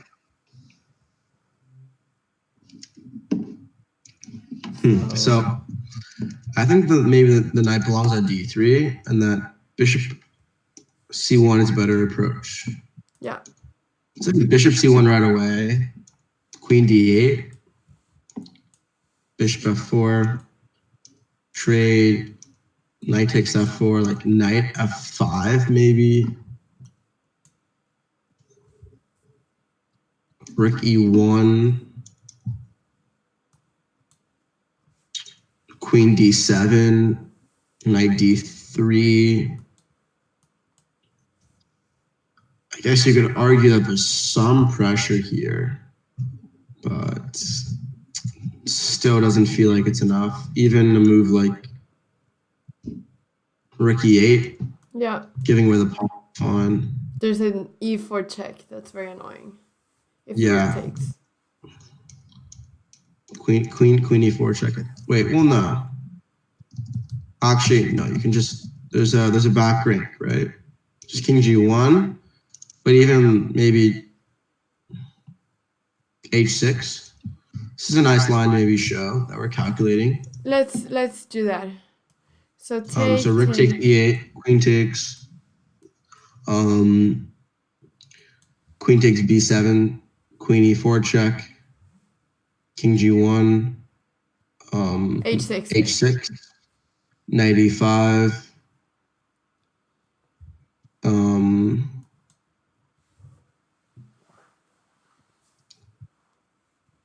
then knight takes d4, queen takes f7, king h7, knight d7 there. And then this is a puzzle rush. Knight d, knight f3 check. There's a knight on e5. Yeah, knight d7 here. No, knight d7. Oh yeah, sorry, knight f3. And then knight f3 check. And if king f1, knight d2, queen e1, queen f1. If the king goes anywhere else, then you have knight g5 check. So, chess, if you're watching, this would be a good puzzle rush. There were some people saying here if you could play queen takes b7 first. Instead of rook takes e8, you play queen takes b7 first, sacrificing the queen but having this mate. Oh wow! Yes, we're stupid. Oops. That's another puzzle rush. Yeah, queen takes b7. Yeah. Hey, I have a question. Can you play then knight? Can you play knight h4 check? Oh. No, this is just no. It doesn't work. Doesn't work. It's a draw. It's a draw. Oh, that's so nice. What a nice draw. What a nice draw. How is this? Okay, show us. It's a perpetual. It's a perpetual. All right.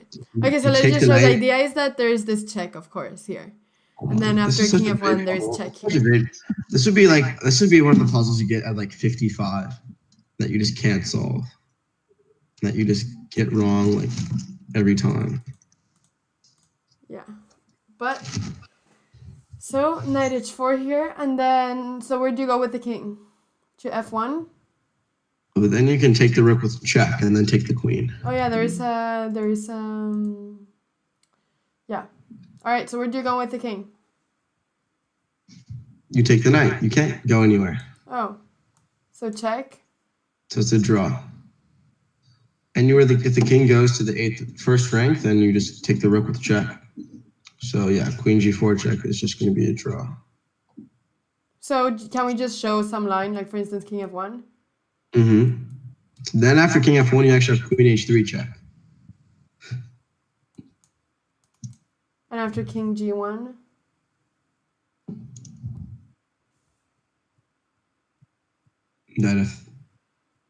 No, queen g2 checkmate. Sorry? Oh, queen g4 check actually here. Again, but then king f1 again, yeah? And queen h3, yeah. Yeah, so it's a perpetual. Mm-hmm. Yeah, I didn't actually realize that there was a knight on d3 at first. So I thought it was just winning. But yeah, of course, there's a perpetual. Yeah. So rook e1. Okay, this was the idea. She chose to put the rook on e1 first. Yeah, so rook e1. Bishop c3. So it actually might transpose after queen d7. Bishop d2, knight f5, and we could have a transposition. After bishop f4, bishop takes, knight takes. If bishop d2 and bishop f4, yeah? Mm-hmm. Yeah, that would probably transpose to what we were just looking at. Yeah.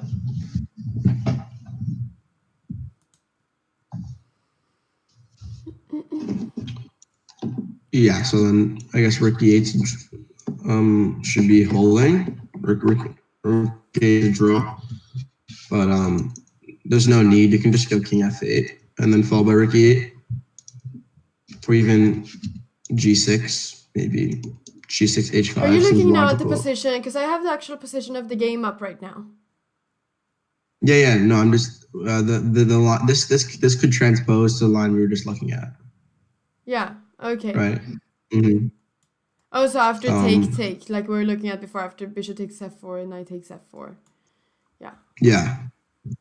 So I guess we'll see if if there's enough to But defend. Hans, after we play bishop d2 and bishop f4, there's an a5 pawn hanging here.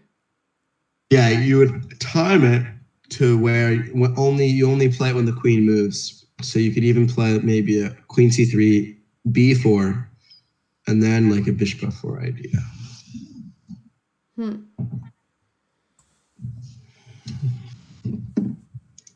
So we're on move. We're on move 29. 11 moves left. Ju Wenjun is getting a little bit low on time, so 20 minutes for 12 moves isn't that much, but it should be enough. So I don't think that time pressure will play that large of a role. And I don't think you've been commentating all the games. Has time pressure been, has time been a significant factor in any of the games so far? No, not at all. I think the time management of both players has been really good. Interesting. They haven't gone into real time trouble in any game, I think. I wasn't following the first game, so I'm not sure about that one, but since round 2, they haven't. Really? So, yeah, that's what it means. Maybe take away the half an hour after 40 moves. But Hans, do you prefer, think... Sorry? Do you prefer to have that extra half an hour? To have an extra half an hour after 40 moves? Mm-hmm. Yeah, I wouldn't be able to play chess if we wouldn't have an extra half an hour. I really hate it because it's like a bailout. It's like a get out of jail free card. I wish it did not exist. I'm whenever it's just 90 plus 30-second increment, I do a lot better in that time control. That is 5 of my opponents. So, so I do get the argument for both sides, but I would prefer not having the extra half an hour because it's like a bailout. Like you spend all this time, then you have all this pressure, and it's almost move 40, and then at move 40 they get half an hour to think, and like all the tricks that you could have just go away. So it's a little bit sad sometimes. What about when you can use that? When you can use it as a bailout? No, but the thing is, I don't usually get in. I like never get into time pressure. It basically never happens to me. Yeah. So I'd rather. That's a very good thing. That's actually really, really good. Chess becomes very different, I believe, when you're not getting into time pressure. Yeah, it's mainly just I don't usually get into time pressure, but I usually it's just mainly just I'm more of a faster player, whether that's a good or bad thing. Yeah. I'm usually not taking as much time as my opponents. So I guess bishop c3. I'm still skeptical of whether this is going to be enough. But I feel like there's some potential for a really nice positional game. But do you think that it would be enough? What's your call? If you had to predict the result, what would you say here? Knight g6 was played here, Hans. My call. But if you could predict the result, what would you say? If you had to say. I don't think it's going to. Yeah, maybe it will be a draw, I suppose. But they're going kind of back and forth. But I don't know. I mean, I don't see it as, super draw either. Yeah, definitely. It's definitely a lot to play for here. Yeah, there's still a lot of play left. So I wouldn't want to say that this is just a draw, but I don't know. Knight g6 and knight e7 are 2 moves that have been played many times in this game now. Yeah, actually, that's actually a very good thing to point out. This knight it's been struggling to find a home. But yeah, this h4, I was thinking we could play knight h4. Can you do that here? Yeah, h4, but you always have to be careful. This knight takes h4 idea. Yeah, I know. It could be dangerous with the queen on d8. That's the thing. I think that actually to give white the best chances to win in this position, actually trade the queens off. Really? I think that with the queens off the board, the chances would be a lot better. So if I was playing, what I would do is I'd like lock it down with b4, bring the queen over to the queen side, and just push on the queen side and take advantage of this extra space. Yeah. I think that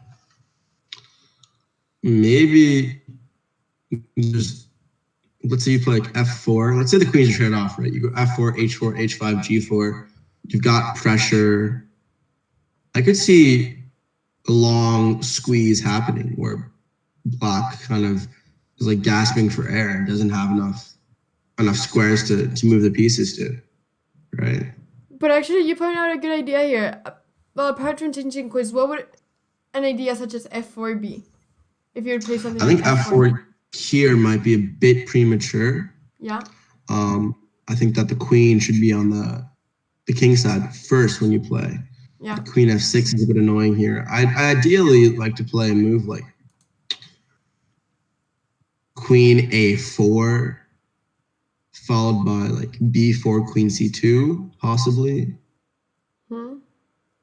Maybe, but yeah. Generally I don't like having this queen on b4 kind of sidelined, right?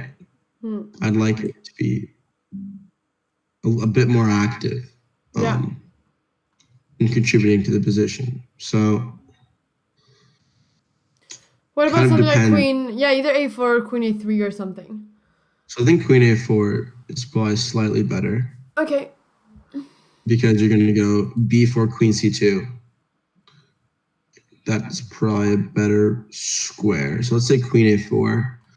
Yeah. Queen d7 is what I'm worried about, though. And if b4, rook e8, and you're already starting to trade off. And I think with the rooks off the board, I think you can still press, but the chances of mounting an actual attack. Also, after queen, how about we play bishop d2 first? I actually like this more. Yeah. Anna, let's play bishop d2 and just go queen back to c3. To prevent queen g5. Let's go queen, bishop d2. Much better. And let's say queen d7. You go like queen c3, rook e8, and then b4. Or maybe like f4 there. And try and really just gate as much space as possible.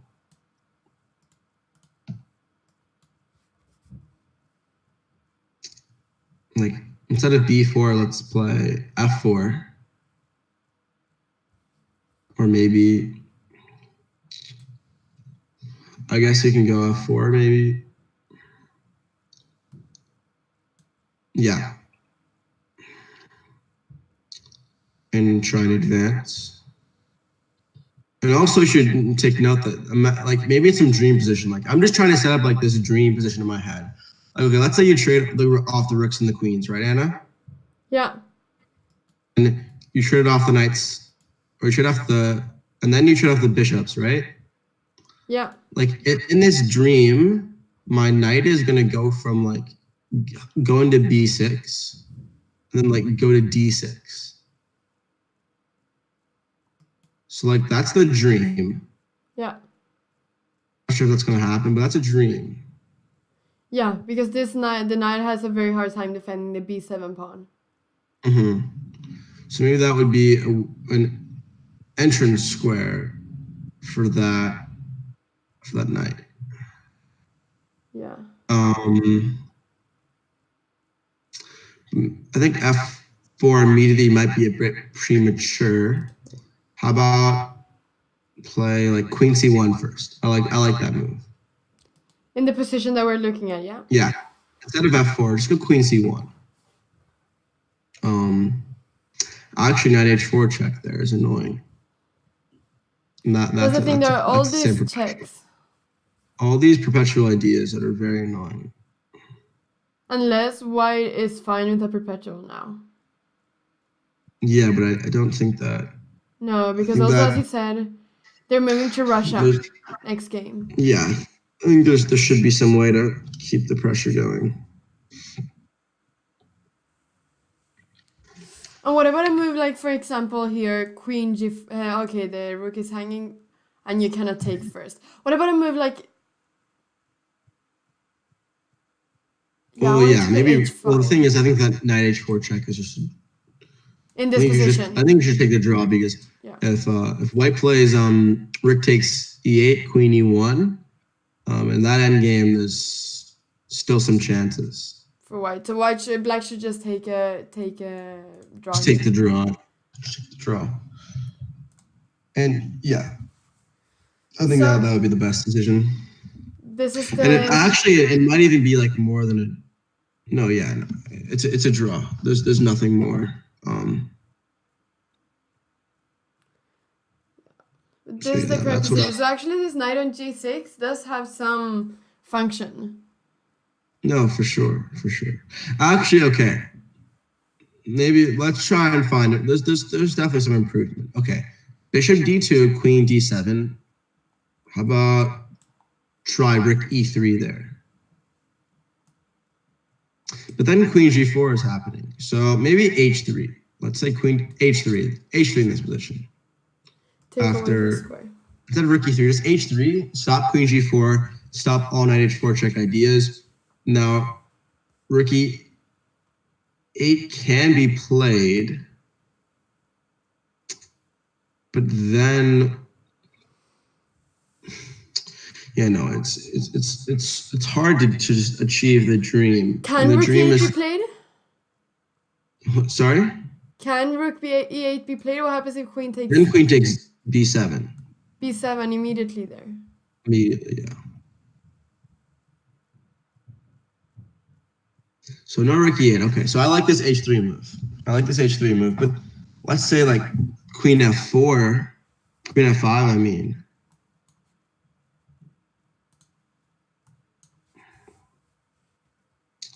So no rook e8. No rook e8. Play queen f5, then queen c3. Then this bishop takes a5. So how about rook e3? Okay, queen a3 was played. Yeah. Allowing like knight. Allowing queen g5 here though, maybe. Allowing, okay, then there's queen c1. Okay. Queen g5, queen c1. Okay, yeah, this is good. Okay, so she figured out a way. Yeah. But then queen c1, knight g5. Check. And then queen f5 next is looking dangerous.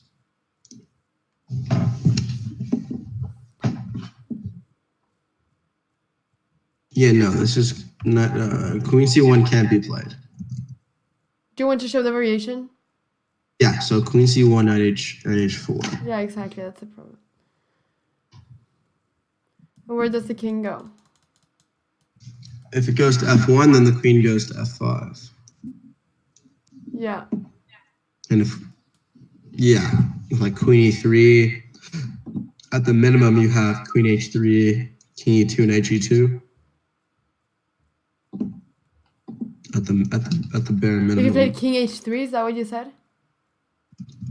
Yeah, if queen like e3. But now there's a check. If king e3. Oh. King h3, then. King h3. Okay, that's why. Oh no. And then queen f5 check. Yeah. Then there's a mate here, isn't there? Yeah.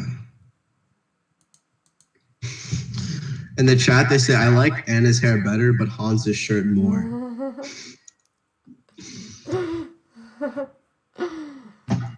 Are you okay with that? Is that a good compromise?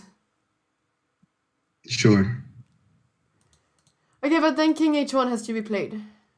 King h1. And then if queen f5, queen e3, and you have this mate threat.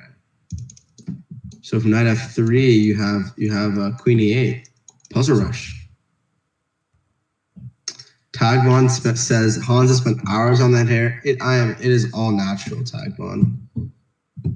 All natural. No comb, no product. Just nature, It's just you know, it's just made this way.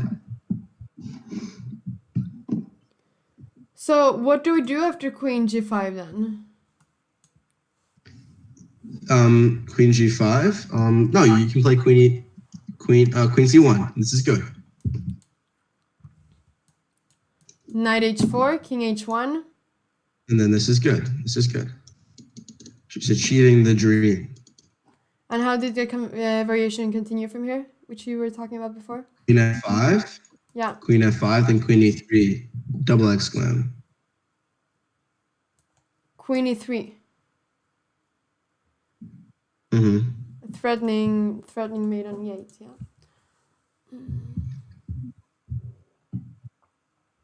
Okay, you have queen f3 here, check, but... Anna, if you were to like see someone with my hair like on the street, would you assume that they comb their hair, or would you not even have to ask?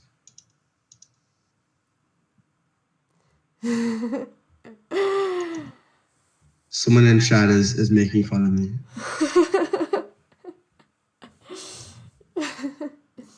Well, I would think you comb your hair somehow, like, you know, like... I mean...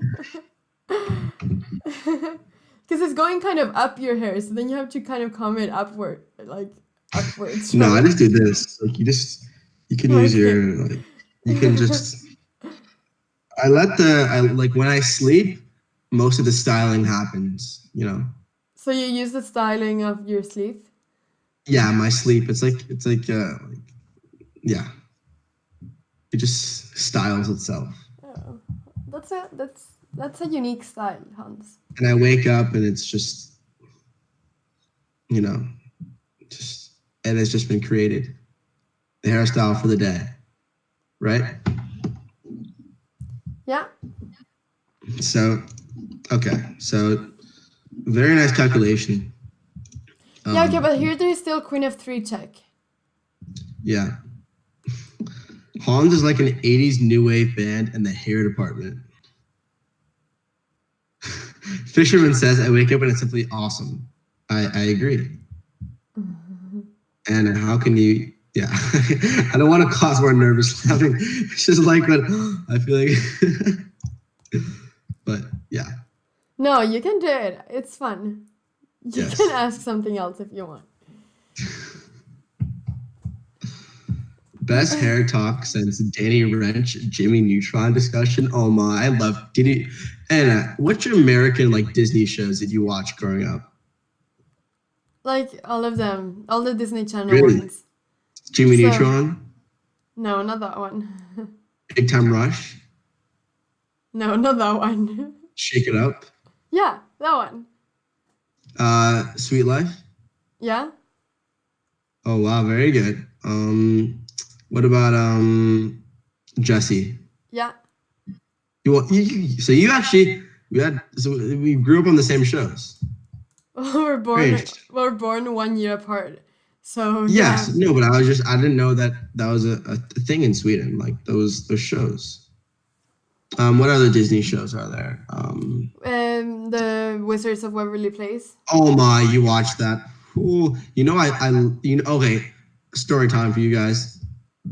You just unleashed another story, Anna. You should not have done that. So actually, Wizards of Waverly Place in New York is actually a place. And if any of you are from New York, you know the Marshall Chess Club. Have you ever heard of that, Anna? The Marshall Chess Club? Yeah. Oh, you have, really? Yeah. Okay, that's cool. But the Marshall Chess Club is a few blocks away from Wizards of Waverly Place. Oh, really? Like where they have it.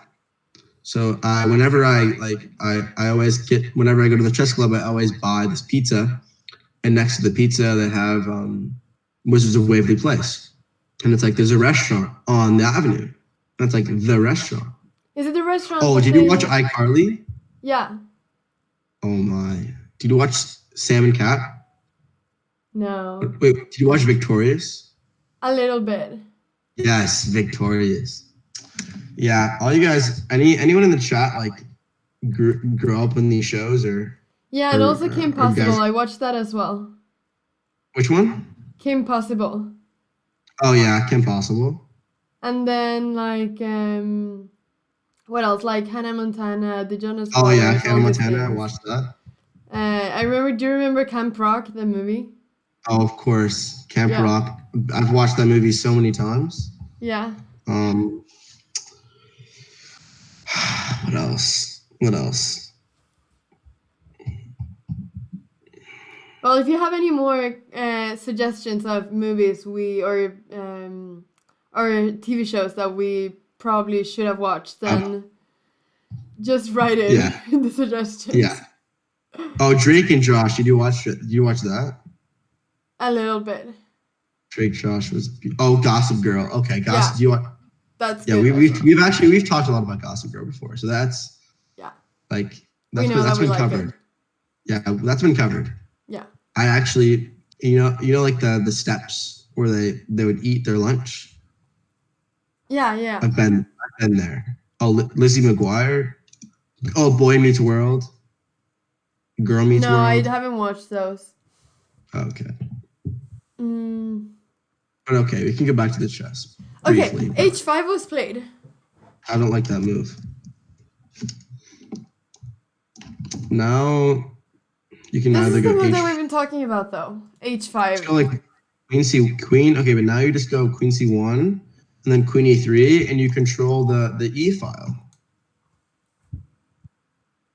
Okay, there's an A5 pawn hanging right now.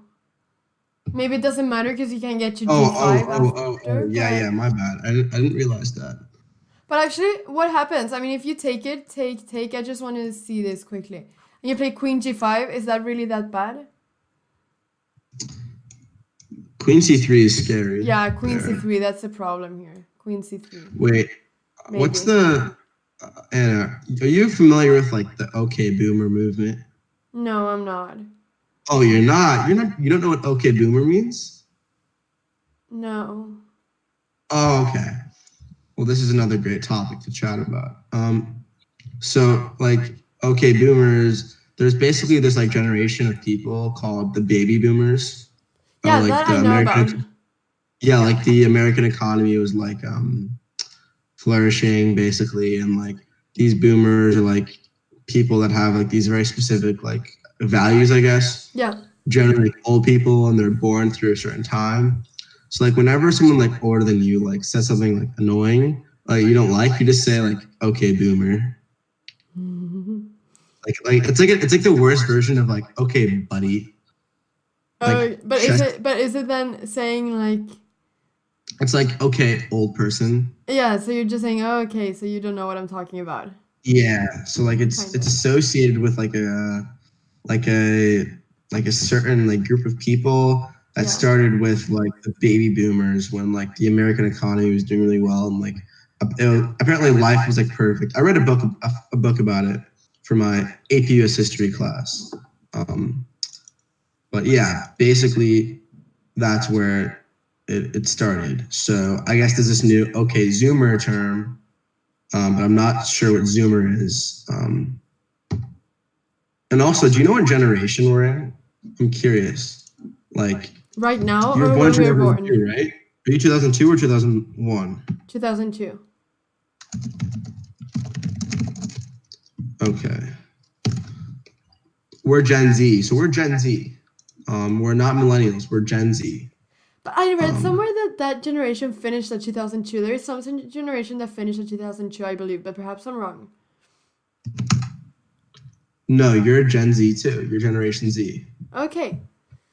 So we're both Generation Zs, and apparently that's a Zoomer. So if like an old person wants to like talk down to a younger person, they say, "Okay, Zoomer."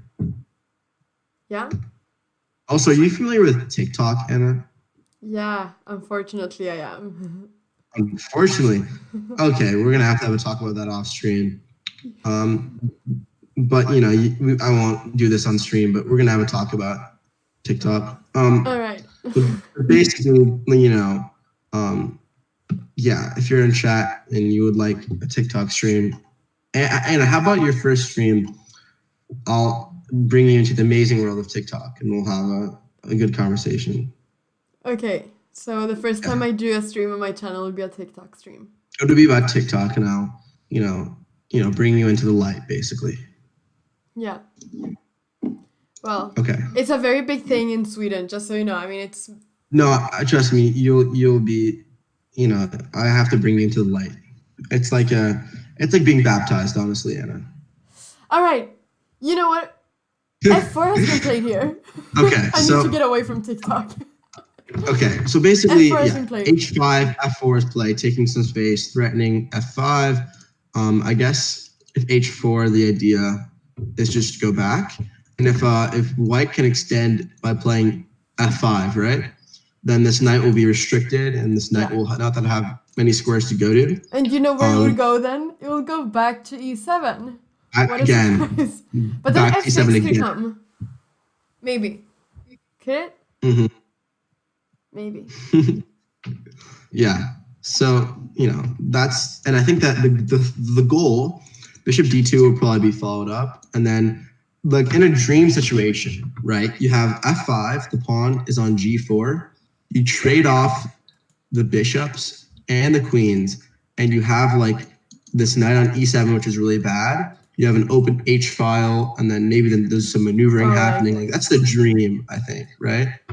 Yeah. That's the dream. Yeah. So I think that's something that she's working towards, and I think that basically Goryachkina has to stop that from happening, and I think that should be able to. But I think it's this E file.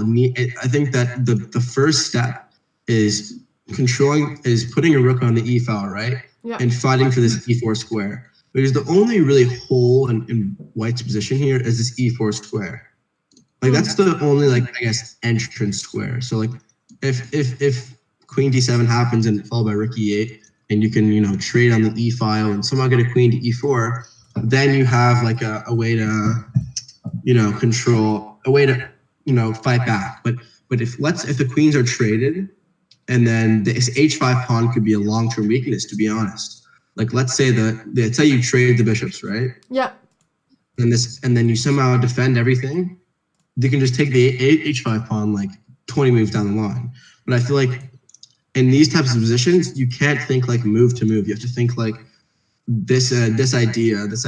Like it's like you have to like chunk it all together and try and think of it as like in a simplified way, right? Yeah, definitely.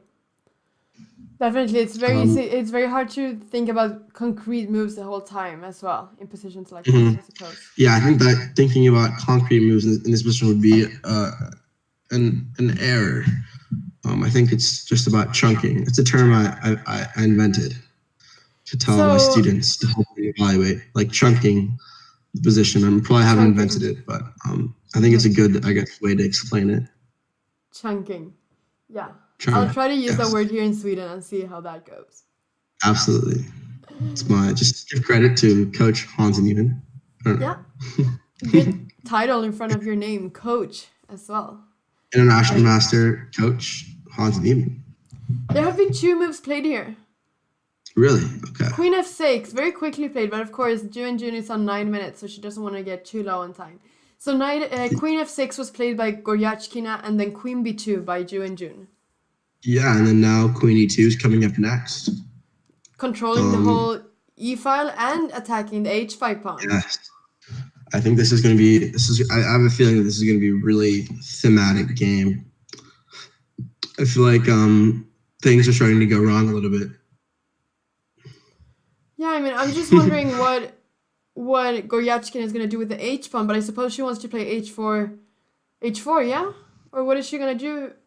Otherwise, yeah, but h4, I don't know. Like the h file, opening the h file could pose some problems. For black. Yeah, for sure.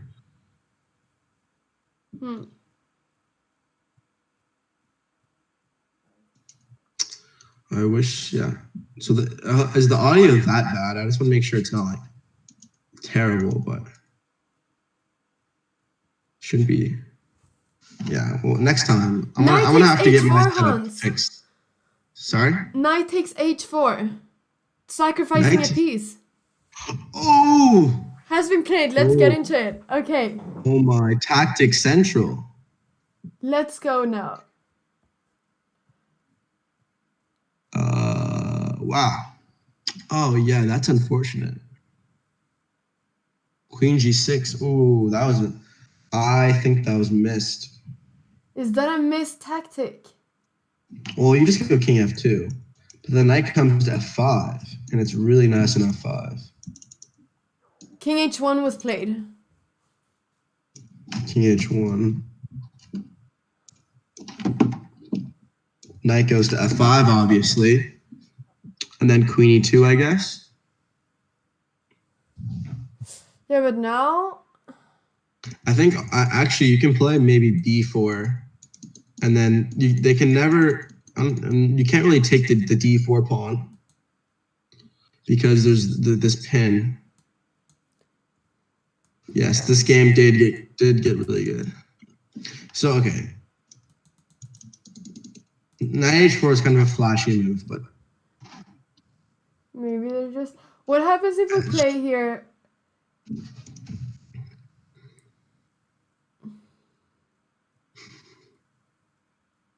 Yeah. So I think just... I was gonna ask what happens if we play Queen F5 or something, but of course the knight is simply defended, and then where's our Queen knight F5, going? just Queen E2 probably. Yeah, exactly. And then we have problems, so of course that's... Knight F5 was played. Yeah, and then I think Queen E2 will be played pretty quickly. Yeah. And then B4. Can then H4 be played? After Queen E2? G4. This would be really good for white. I think this would be really good. Yeah, because now you're allowing E4. Yeah. You can just see. I can't. I'm yawning a lot now. So yeah, Queen E2, and then maybe Queen G6, or let's say G6. Because after G6, you have the idea of Knight G7, Rook E8 even. Yeah. Yeah, that's actually, yeah, I think Goryachkina has found the way to defend, because let's say after just G6, B4, Knight G7 is coming. Maybe I think that F4 was a mistake, because you really need this bishop to come to F4 in the long term to trade. Yeah, question is what this bishop on C3 is doing. Yeah, Apart I from don't defending the know what it's D4 pawn. doing. I expect G6 to be played pretty quickly. Yeah, I never play F4. Hashtag. Yeah, never play F4. Do you know who Ben Feingold is, Anna? Sorry? You know who Ben Feingold is? I've heard the name. Yeah, he has a rule: never play F3, never play F6, always play Bishop F1. And is that a So hashtag? he is kind of like the king of those rules, I guess. Okay. All right. Max, yeah. Just Ben Feingold he's a chess character for sure. I will check that out. He's a chess character for sure. So Knight F5 here. Queen E2 was Queen, played, yeah? Yeah, Queen E2 was played.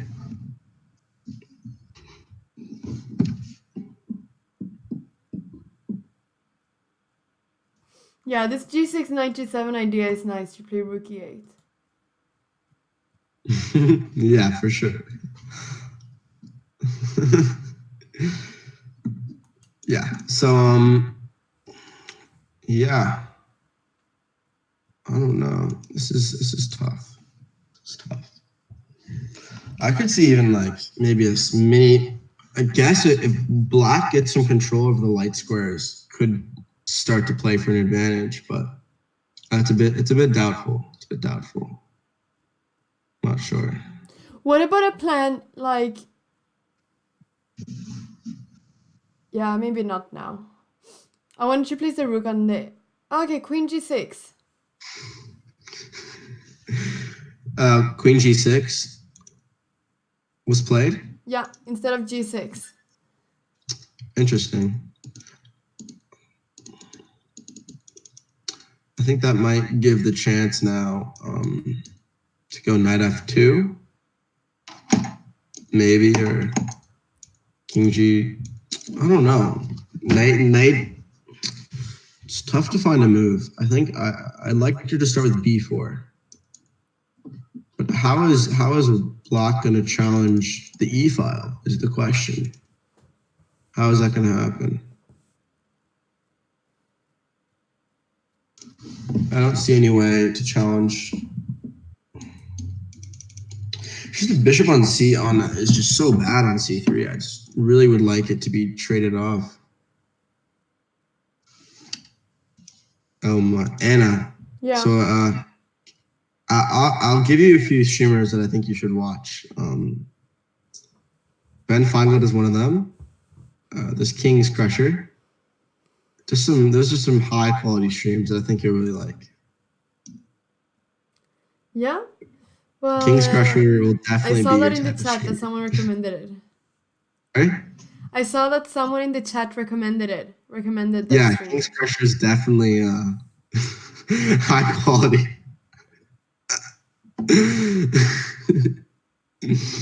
Yeah, I think that yeah, definitely. I'll watch that then. I'll watch it actually after this game. I'll watch it. I'll watch it tonight. Yeah. Yeah, King's Crusher is definitely a good way to introduce yourself to streaming. Yeah. So So what should we play here? As is it White's turn? It's White's turn. Oh, I think you should just b4 was played. d4. And rook d4, d8. or maybe rook. Oh wait, maybe rook d8.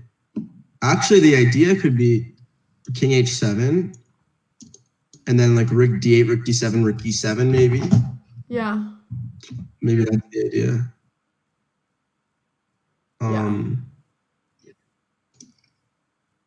Possibly. Yeah. So king h7. Do you think that it's a bit slow, or is it okay? It's probably a bit slow, but I don't see any active idea for white either. So What if white would play something like knight e5? Yeah, 95. I think that you can take it. You can take it. Good knight, bad bishop. Yeah. No, I mean this bishop on c7 is also very bad, even if the black pawns are on white squares, I suppose. Like, let's say queen takes e5. You play rook c8, I guess. Knight on f. If the knight on f5 stays there, it's just going to be a very strong piece. Yeah. But queen f3 was played. Like, it's. Sorry? Queen f3 was played here. Oh, queen f3 was played, yeah. That's pretty logical. I expect f6 here, probably. Maybe. What do you think of f6? Yeah, I mean that. Yay, nay? Did you say that in Swedish? I think f6. Oh, I said yay or nay. I didn't mean. Oh, is that like how you say it in Swedish? Yeah, yes or no in Swedish. Maybe. Can I actually like? What are some Swedish words? Like, how do you say yes in Swedish? Yeah. And then how do you say no? Nej. So it sounds like that. Okay. Yeah. Is Swedish similar to Norwegian? Yeah, it's very similar. We can understand each other perfectly. Really? Do you know if I say I know some Norwegian actually. Yeah, but I don't think. Because I'm on a Norwegian Pro Chess League team and I have some Norwegian friends. Well, what are some Norwegian phrases I know? I know jeg beklager. Sorry? Jeg beklager. Do you know what that means? You play? No. Jeg let me think. I forgot it all. Hava heter du? Can you yeah, understand what's your that? name? Hava heter du? What's your name? Oh, okay, yeah. Yeah. Vad heter du? Måndag, torsdag, Yeah. tisdag, Yeah, Monday, Friday. Thursday, Tuesday. What is Tuesday? Is Tuesday tirsdag or Tisdag. torsdag? Tisdag. Tisdag. Okay.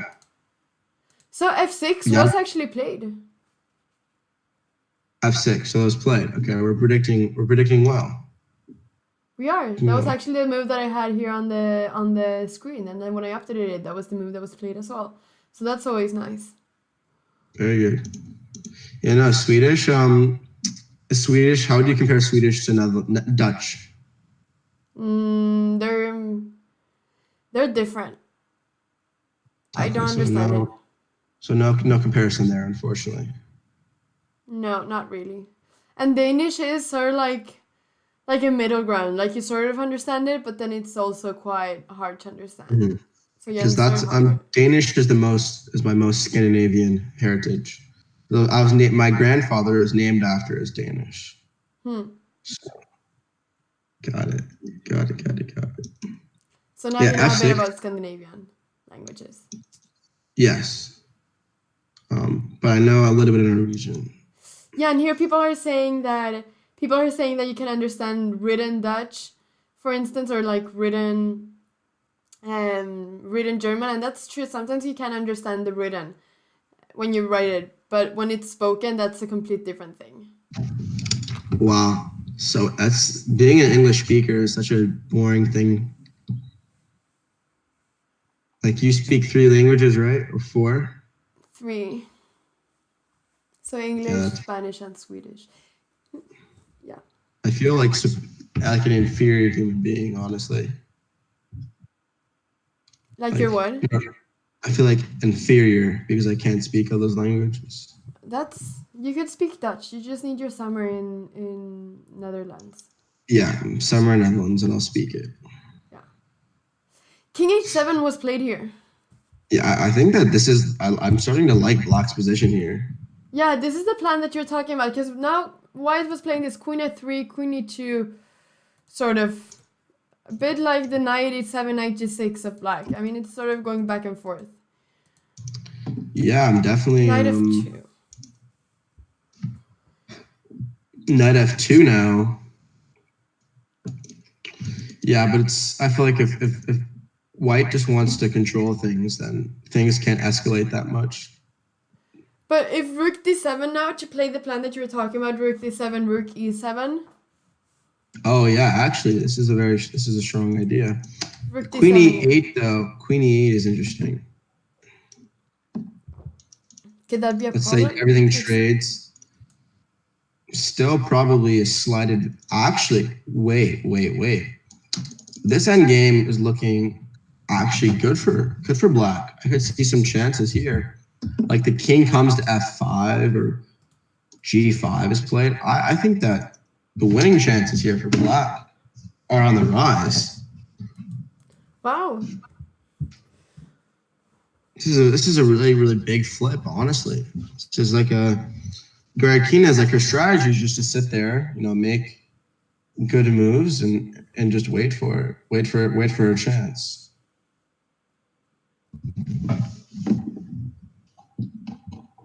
So is this where we'll start? Should you take on e8 then?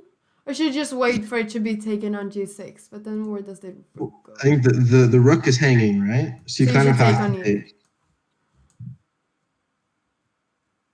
So let's say you just take rook e7. Yeah, because you want to exchange rooks here.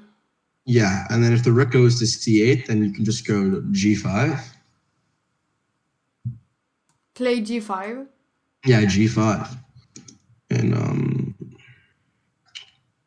it's like pretty solid. This black squared bishop of White is just horrible on c3, isn't it? I know, it's really, really just not very nice to look at. Yeah. it's just one of those things that as a chess player, it hurts to play. Yeah. It hurts. No, I mean, because it's really just a hurts. pawn there. The moment it goes, then the d4 pawn falls.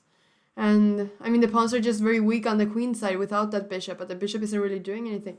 And also, isn't there a rook e3 coming at some point as well? Yeah, rook e3 is definitely a Without the possibility. bishop hanging, of course, but And you I just have think to this see. bishop on c7 is waiting to be activated. And once that bishop on c7 is activated, then that bishop on c3 will be really, really weak. Yeah. Right? Yeah. That's when you really Sure. have to start to get worried.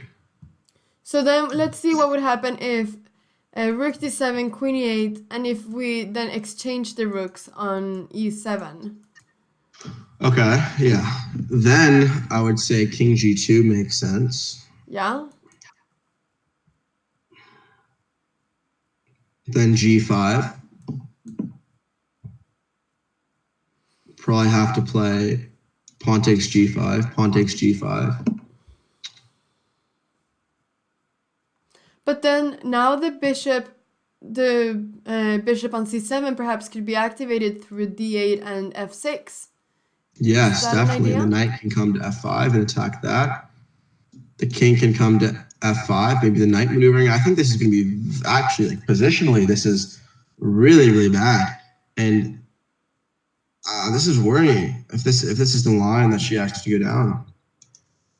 Could you even This play is a g4 here if it was black's turn after, I mean, of course this is not black's turn now in this position that we're analyzing, but could you then play g4 here simply to stop the king from going anywhere? I think that g4 has some positive and downsides because after h3, then a lot of the pawns might start to be traded off and there might not be enough left. So instead of g4, I think I would just play maybe king g6 first. Because if you play king g6 first, then after g4, h3, you can play king f5 and defend, and then bring the knight in. Someone is asking if we're using engines, but Hans, we're not using engines, right? No, we're not using engines. No. Yeah, we Just have to not. clarify It's that. actually we have not used an engine once the entire past 2 days. No engines. There's weird. I'm gonna make a. If so, there's a certain stream that like relies on engines solely, and I think that takes out the sort of human element of it. So I think it's better. Yeah. And it's easier to explain without an engine, right? Like if an engine says, "Oh, plus 0.8," and all the viewers like. And they say, "Oh, plus 0.8." You know, everyone who's watching, how are you going to understand like why it's actually plus 0.8, right? And what Like, you can do with that, and I mean, what can you do with that evaluation? Because if you make an inaccuracy at some point, then it doesn't matter if it was 0.8 at some point. Yeah, it's much better to understand and to be completely unbiased. Yeah. To just have like just people analyzing who are chess players, right? But also, if anyone wants to use an engine, then of course you can do that on your own, but that's not our point of streaming. So, or of commentating the game. So, if you want to use an engine, you can use an engine, but I would prefer if you're using an engine, don't like post a bunch of like things in chat. No. Mark's asked, do you stream on Twitch? I do stream on Twitch. My channel is Saucy Moke. So yeah, if you'd like to see more of this, check out the channel. And it's also going to start streaming soon, so you can check out her channel when she makes the channel. Exactly. And she does have a channel. It's just not hers. Precisely. But she has been on Twitch. She has been in a Twitch chat before. I can confirm that. Yeah, but that's a secret. So that's a secret. That usually was a secret. It's a secret. Okay, let's see what's been happening. Knight f2, rook d7 was played. Oh yes, we are predicting it very, very well. Honestly, I think we should get a golden medal for commentating. You know. And queen d3, so no queen e8, exchanging queens. Well, if queen d3, then I'm wondering, just play rook e7, right? Same thing. Suppose. I mean, the rook doesn't have a lot of future on d7, so it's supposedly it should go to e7. Tagbon, that's a very good theory, but unfortunately, it's not true. Did you read the chat? Did you see it? Did. I have it up here. Yeah. Yeah. So And we'll see if if it was a position like this, like take, and then something like, for instance, there are some checks there, but it doesn't matter. I don't know, like if queen e3 or queen e2 here. I think you just go, maybe you want to bring the queen in, but the big goal is just to play g5. Because as soon as this bishop becomes active, then white's position is very, very, it's going to be worrying. But you really just need that bishop to become active. They're playing quite quickly. Rook e7 was played by black. Okay. So, yeah, they traded, and this is the position we have. And now I was... So move 40, right? Yeah, move 40. Yeah, move 40. Extra time. So maybe you can, maybe you can take like a quick break and try and fix the audio since we just hit move 40. Yeah, let's do that. Let's take a quick break. We haven't taken any break or in a long time at least. So we can take a little break. Yeah, just maybe we'll try and fix the audio and it's move 40. So definitely we'll have a long think here. Yeah. So probably won't be missing too much.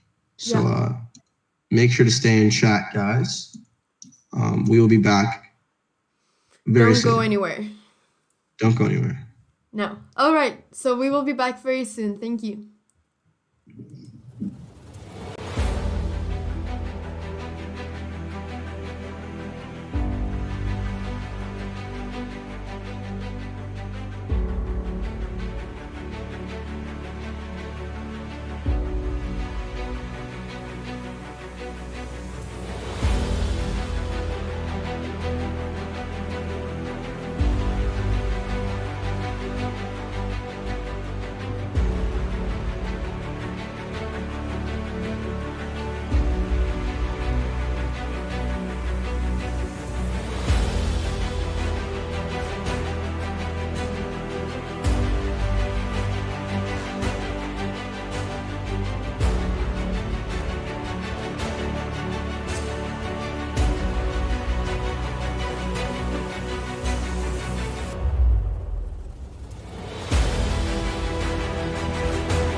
Okay. We are back from the break.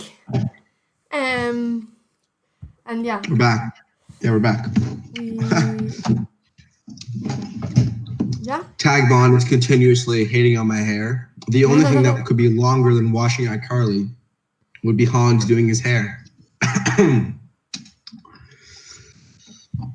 So Very funny, Tag Bond. Yeah, we weren't really able to fix completely this echo problem, but till the next round, next time we're here, then we will be able to do that. So we're very sorry about that. Yeah. Yeah. So, but it's not Hans' fault. So yeah, not all the blame on him. Okay. Thank you. All right. So let's go back a few moves to see what we missed while we were away. Yeah? Okay, so Because we were on move 40. I guess yeah. She played a really interesting line. Interesting idea, trading off the H pawn and then playing F5. Yeah, so first I actually like this idea. Now the knight will probably try to come to E4. Then the king to H5. And let's just say, for an example, the knight to D3 in this position. Yeah, so the trades happened, right? Yeah, so the last move is F5 here. Yeah, F5. Yeah. So, is the black knight going to E4 and the white knight going... Where's the white knight going? The white knight is going to be going to E5 probably. But then we will have this knight against bishop if black takes on E5. Yeah, the question is that winning? So, I think that you can probably go for it. I think that you can go for it. Let's say knight E5, right? Bishop takes E5. Two options: D takes E5 or F takes E5. Did you already put the knight on D3? Yeah, so knight D3 in this position after F5. Oh, yeah. Thing is that if you play knight E5 and we take on E5, then we don't have time to place our knight in a good square to go to E4. Because the F6 But I think that the E4 doesn't matter too much. I think that in this position you play...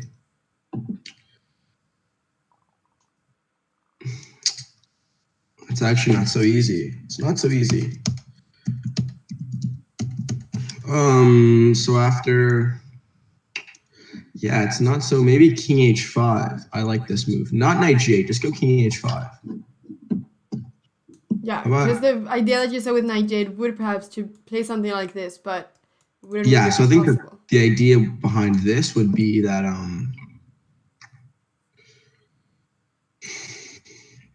even this is pretty tricky. Even if you get into this endgame, I'm not sure how good it really is. Maybe let's say you play king F6, king E6, and then you bring knight to E4. Oh, maybe this is the idea. Hello, Midnight Rhino. Thank you for the bits.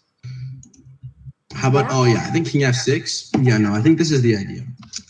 King F6, knight E5, and then king E6. And then the knight's going to come to E4. So we're leaving the knight on E5, but then we can play this knight G8, knight F6 idea. Yeah, without the knight on E5 being a problem. The knight on E5 is kind of contained. So basically, the knight's going to come to E4. Yeah. Maybe play G5 at some point. And then maybe you can just take the knight and then have this this good knight at bad bishop position. Can you play as white? Can you play at any point G4? I think that G4 is a very double-edged move because let's say I play just knight G8, right? Yeah, just want to look at it. Yeah. But then maybe we can play G5. I think then G5, then knight E7.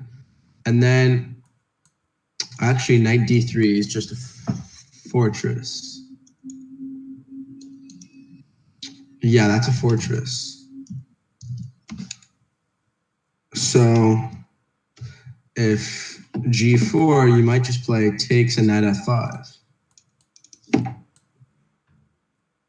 And then you can reroute this bishop to f6, possibly, right? I think that is basically the goal for black, is to create as many weaknesses as possible that can be exploited later on. Anna, do you think that maybe, yeah, so I think g4, I think that g5 might end up as a fortress. Yeah, maybe you're right here. Yeah. But there isn't actually, Anna, there's an interesting point. G4, knight, G8, G5. Maybe you can play bishop takes E7 right away. Bishop takes E5, you mean? I mean, E5, yeah. And basically bring the knight to E6. Yeah, because if you, you have this D5 pawn perhaps. Because how are you going to take on E5? Because if you take with the pawn, then maybe the G5 pawn could be a bit weak. So maybe let's do the G5 pawn first, right? And then maybe knight E7. After taking with the F pawn on E5? The F pawn, yeah, knight E7. Yeah. Let's say bishop D2. Knight G6.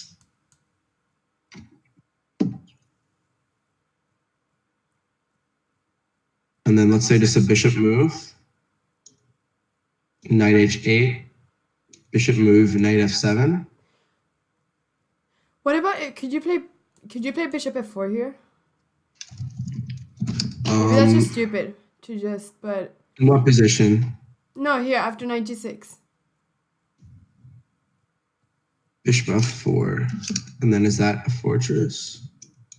I think the bishop F4, no, wait, 1 second. Let me get the position. But I mean, it's just like, it doesn't matter. You just don't take, or you just, there isn't really any point with it, so. Well, yeah, if I'd like to just get a knight on E6 and a king on G6. I think that is close to winning. That's the goal that I'm trying to achieve, but I'm not sure if it's going to work.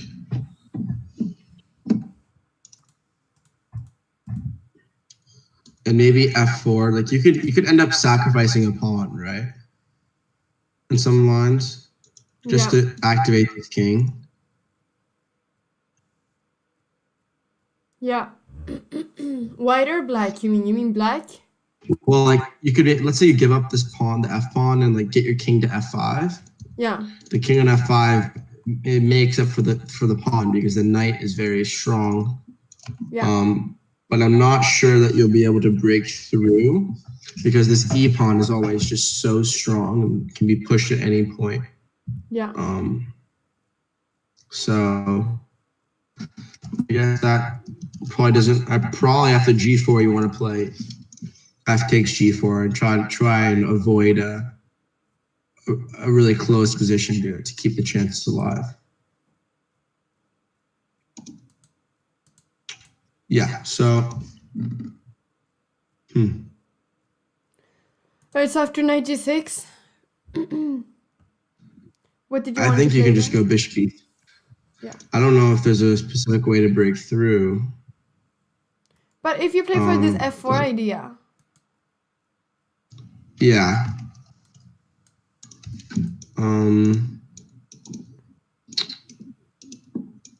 So we're playing, let's say there's bishop F4 or king G3.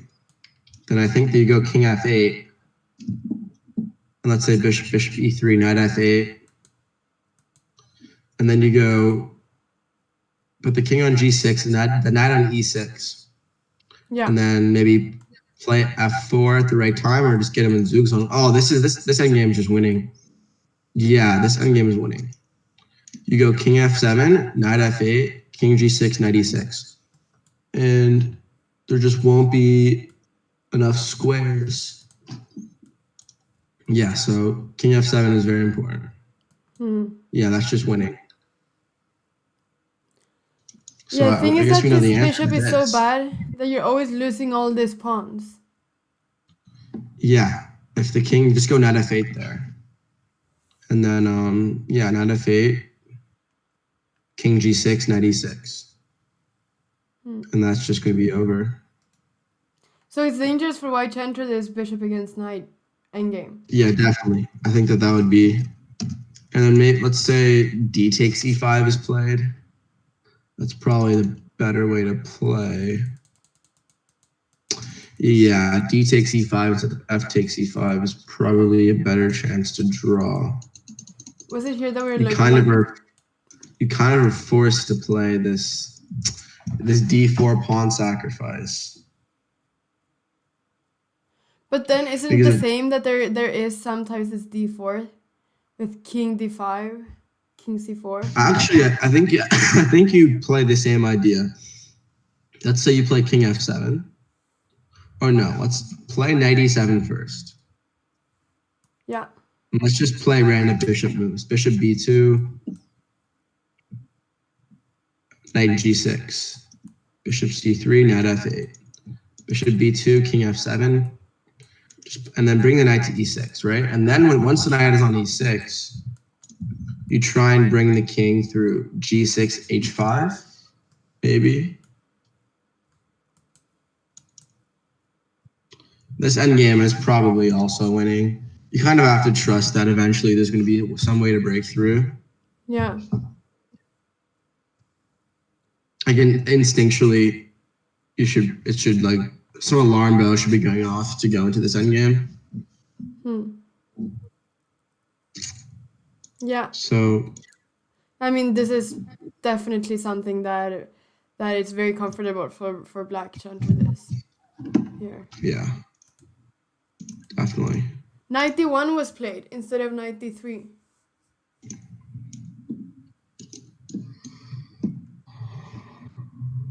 Okay, I guess the knight doesn't make that much sense. The knight's going to e3, I guess. But probably just continue with knight g8, knight f6, knight e4. Yeah, that's the normal idea, yeah. This is a bit worrying. I mean, what is the knight doing on e3 though? Yeah, it's a very good question. What is it doing on e3? Is it because she wants to play? But g5 is coming. Yeah. Yeah, g5 is coming. Once again, someone is asking if white wants to play g4 here. Probably not. Probably not.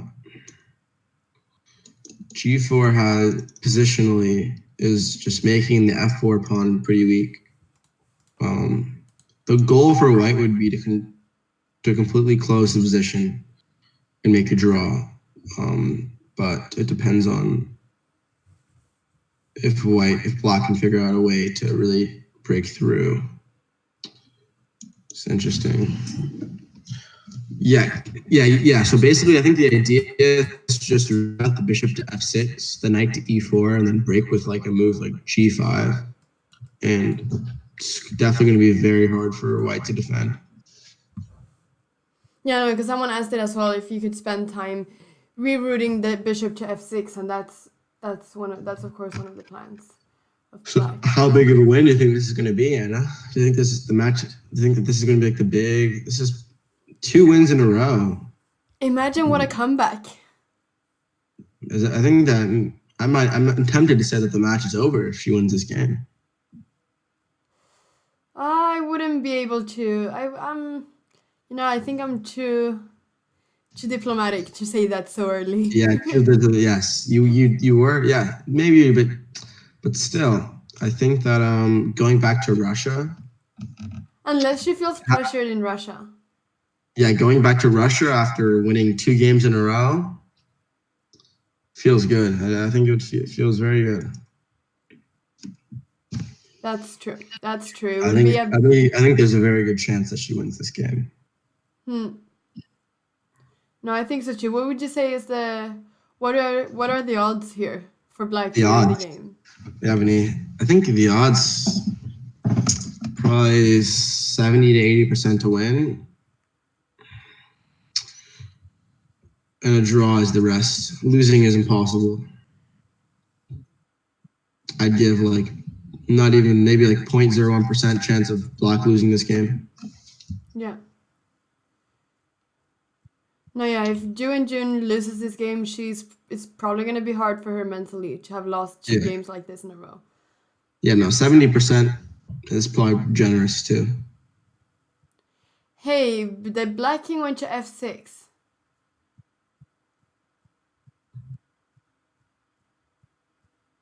Well, I guess just g5 is the idea. Yeah. Probably wants to bring the king to e6 first, right? There's no real rush, I guess. I guess there's not like a king f6 weird. But g5 is coming.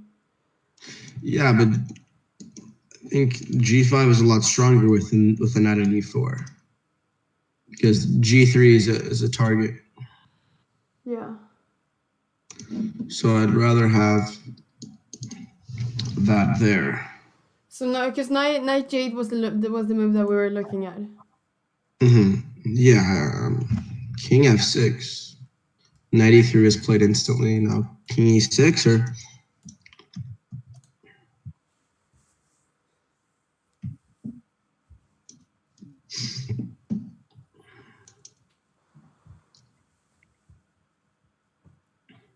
actually, the idea might actually be to bring the knight to e6 instead.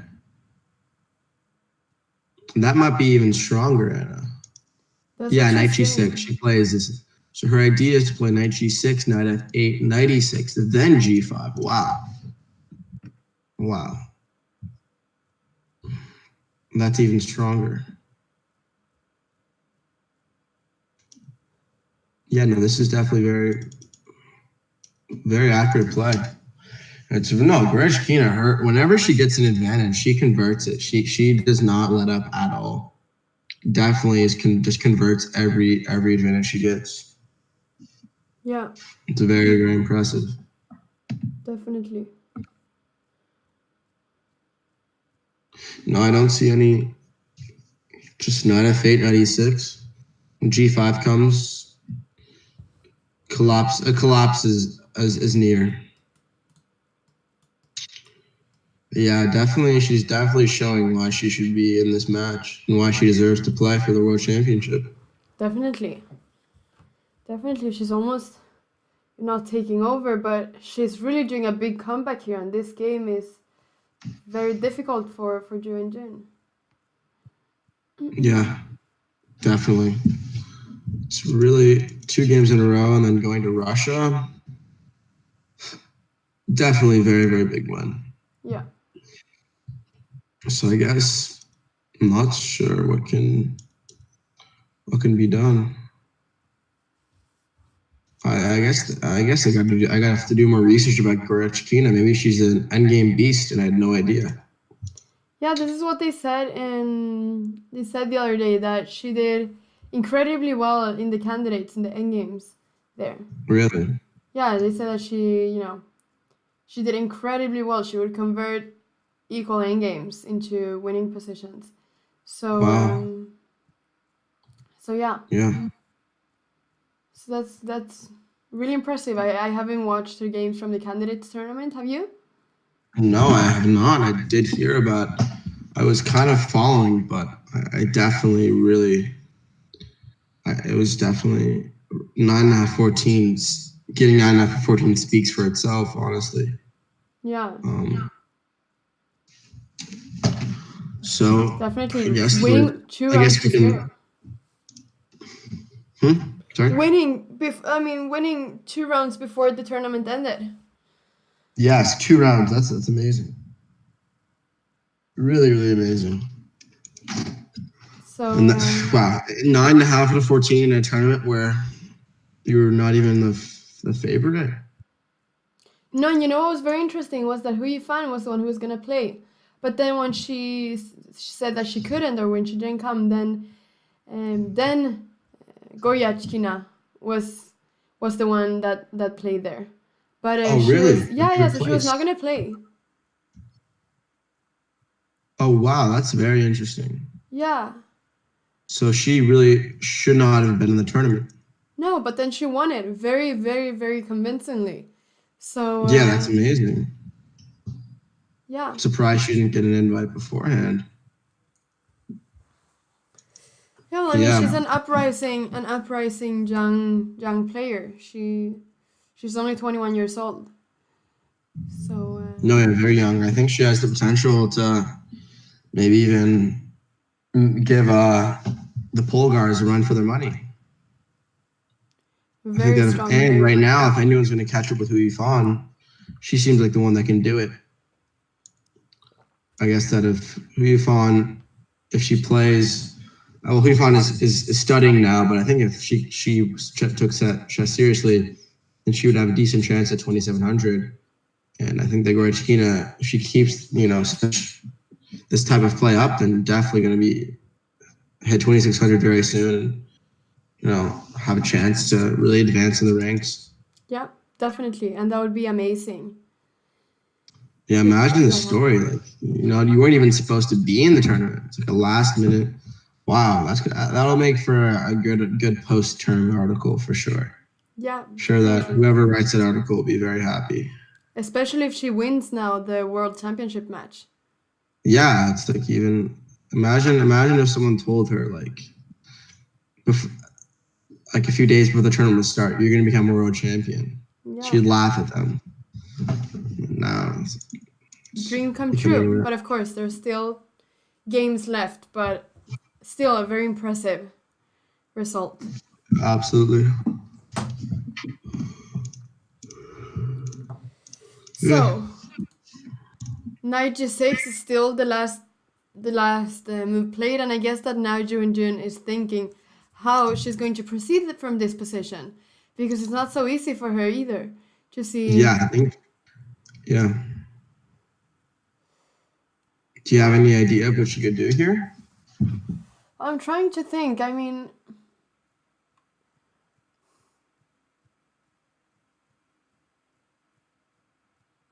both. The problem is that both the knight and the bishop don't really have any good squares here.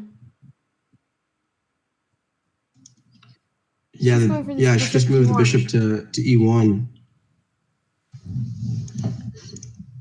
Yeah, now that the bishop, I guess, has some hopes of activating through g4 possibly, but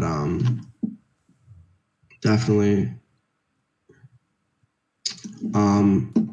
I guess knight f8 is going to be played, and probably just evaluating g4 in this position. Knight f8 immediately might not be the best after g4. Yeah, so now g4 could be a threat Ju after Wenjun this bishop. could be getting some unnecessary counterplay for sure. So I think that maybe a prophylactic move, honestly. Like, what if you just play bishop b8 and just say it's Zugzwang? I guess that could be something that's played. Is that just going to be Zugzwang? Bishop b8. Where does the, I guess bishop f2 can be played, but then it's a bit committal, right? It's harder for the bishop to come back and defend the d4 pawn. But the knight can always move though to do that. But let's say you go maybe knight f8, g4 here.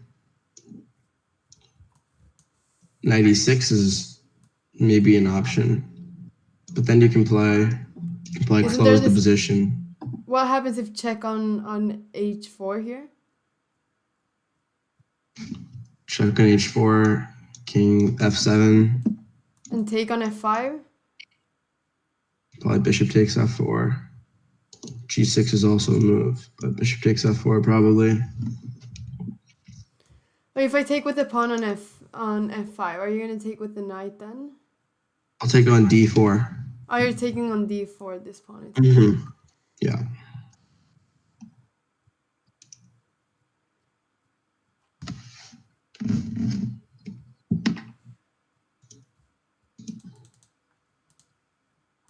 So yeah, d4 is more of a problem.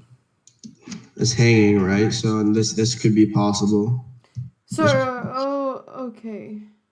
Do it immediately, allowing g4 and playing knight e6. I think this actually might be a better option. But Knight f8 was played. okay, knight f8 was played. So allowing g4. And then I assume that knight e6 will be played. After g4. Yeah, knight e6 should be played. But I mean, I suppose... The only thing that you might have to worry about is g5 and trying to lock the position. But after king g6, d4 and f4 both attacked, so you can't save both. So that should be winning for black. Yeah. But after knight e6, the key variation is probably knight f5, knight takes f5, bishop takes f4, or important line might be, yeah, I think those are the, maybe bishop h4 check, king f7, knight takes f5 there is also an important line to consider. So it's definitely something to think about.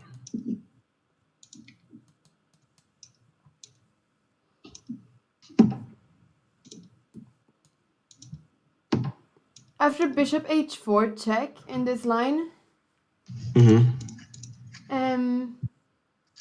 you ever want to play g5 as black?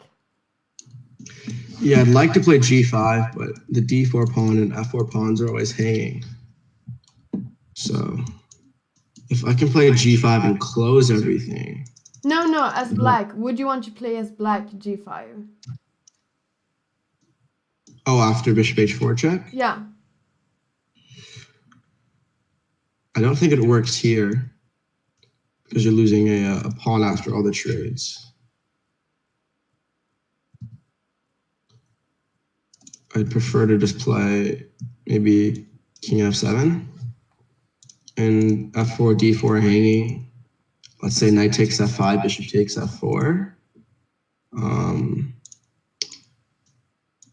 It's important that after knight takes f5 it's not knight takes f5? Yeah, knight takes f5, then bishop takes f4. Yeah. This is the position we already have. Okay, I've gone a bit. Okay. Then maybe if knight d6 check, I think you have bishop takes d6, pawn takes d6, king e8, with king d6 coming. King d7 should be winning that pawn. Are we in the same position, Hans? Are you looking? Are we now knight d6 in move 51 here? You mean? Knight d6. Yeah. Is that what you're looking at? Just so we have the same position on the board. After bishop takes f4, knight d6 check? No, after bishop takes f4, the king is now on f6, so there is no knight d6 check in this position. But after bishop h4... You're not playing a bishop h4 check. Okay. No, I haven't done it yet, but here I have done it. So bishop h4 check, king f7, now knight d6. Is that what you wanted to play? I think you should play bishop h4 check first. Oh, okay. Before taking an f5. Right. I And think some moves have been played here, though. Do you want to look at that? Sorry? Do you want to look at the moves that have been played? Oh, yeah. I didn't know. Yeah, we have moves? Yeah, so knight d1 was played.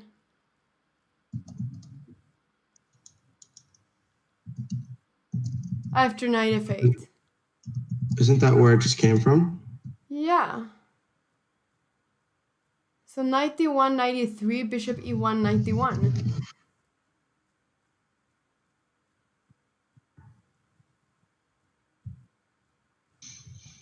That's yeah, that's a very weird. I think it's time to play king g6, king h5, and then play g5. So she Goryachkina Because g5. She played 96. Sorry, what'd she play? 96. Oh, okay. She played g5 now. Okay, Yeah, so she played bishop g5. f2, g5. Then bishop e3. Okay. So they're playing quite quickly.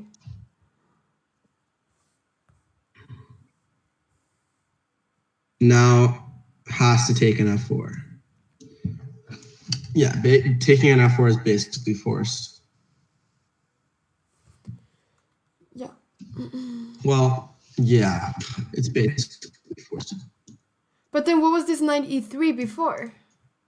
I mean, was this just a tempo I have loss? no idea. She just wasted a bunch of. That's just wasting two very important moves.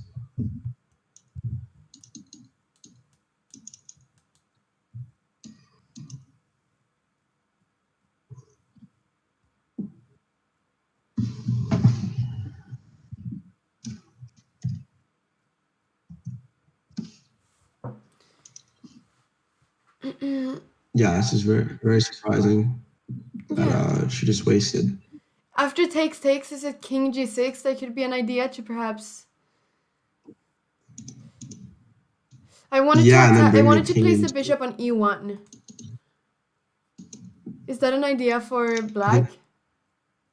That is an idea. But after king g6, what I'm afraid of is knight f2, and then knight d3, and the knight's going to come to e5. Yeah. And it kind of, or you just kind of move back and forth. There's no way to really break through in that position. So after bishop e3, so maybe you shouldn't take. You have to play. I think that was a mistake, possibly. Bishop e3. Okay, no, she played king g6. Yeah, I like this move, king g6, because let's say f takes g5 is played. After probably bishop d8 is very strong here. Hey, does it say for you that Goryachkina played king g6? Yes, it does say that. Oh, because it doesn't. Oh, now it says. Is yours a bit quicker than mine? Interesting. Maybe. All right. King g6, yeah. So after king g6, and another thing to calculate is after knight takes g5, bishop takes g5, king takes g5. Is this winning? I mean, if. Oh, yeah. Because after knight f2, the bishop goes to d8.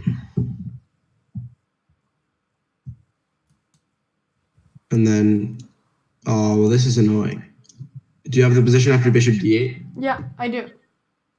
Knight d3, bishop f6, knight f4 is very annoying. With this knight e6 check idea. Yeah, it's very annoying. So that's not going to work out, unfortunately. And doesn't black need to somehow also keep an eye for this? I mean, at some point being able to threaten this b7 pawn, because yeah, absolutely. Maybe we'll see a comeback. Can we see a comeback from Ju Wenjun? Imagine how that'd be really sad. That'd be another level of like sad. So king g6, knight c3, bishop d8, and knight e2 was played. Yeah, I think we're actually. I take back the odds that I gave. I said it was like 70 to 80%. Yeah, right now I think it's just 0. 0? You went from 70 to 0? Yeah, I think that this was misplayed.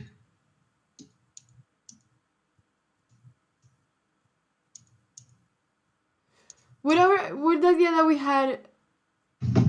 that we had before with placing the knight on e4 being a better idea than placing it on e6, you think? Yeah, I think so. The knight on e6 is kind of doesn't have much. upside, I guess. But I guess, okay, king h5 is important to look at here. But what I'm confused about is what if just bishop f2 after king h5? What if you just don't, you can move the bishop back and forth? Like how do you win?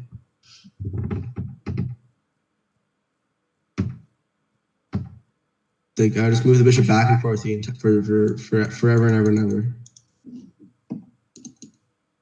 Actually, I have one idea. Then you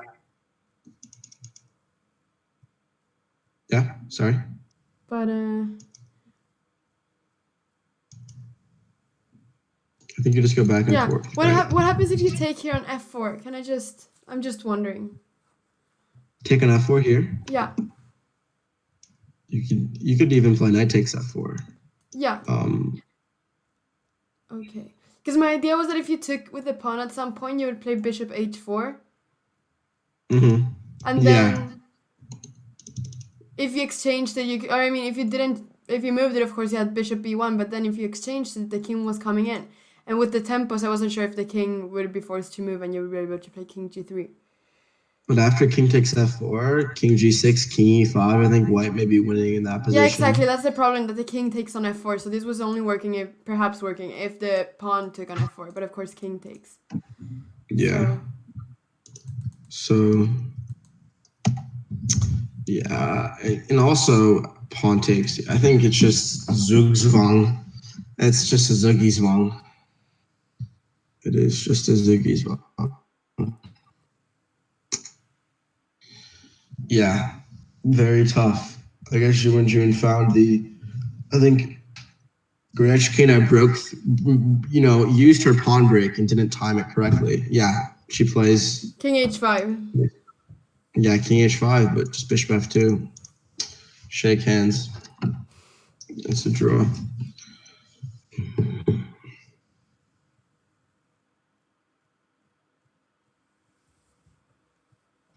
Yeah. But the only hope I could think of is, I don't see anything. Tagwan says, Hans has been working on that Zugzwang pronunciation. I have been working on it, Tagwan. You say Zugzwang, right? Anna, or how do you say it? Zugzwang. Yeah, I have an idea. What if bishop f6 here? And then what if bishop e3? Just wondering if it was now. But you just always take with the king, right? At the end. I'll play pawn takes f4 this time. No, but there's no point in that if it doesn't work after king takes.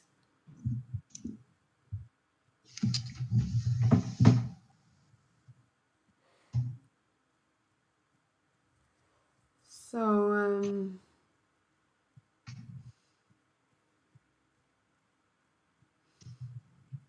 yeah, this is just going to be, you can just repeat. Maybe bishop f4 gives a chance to infiltrate to e1, but you just go bishop d2.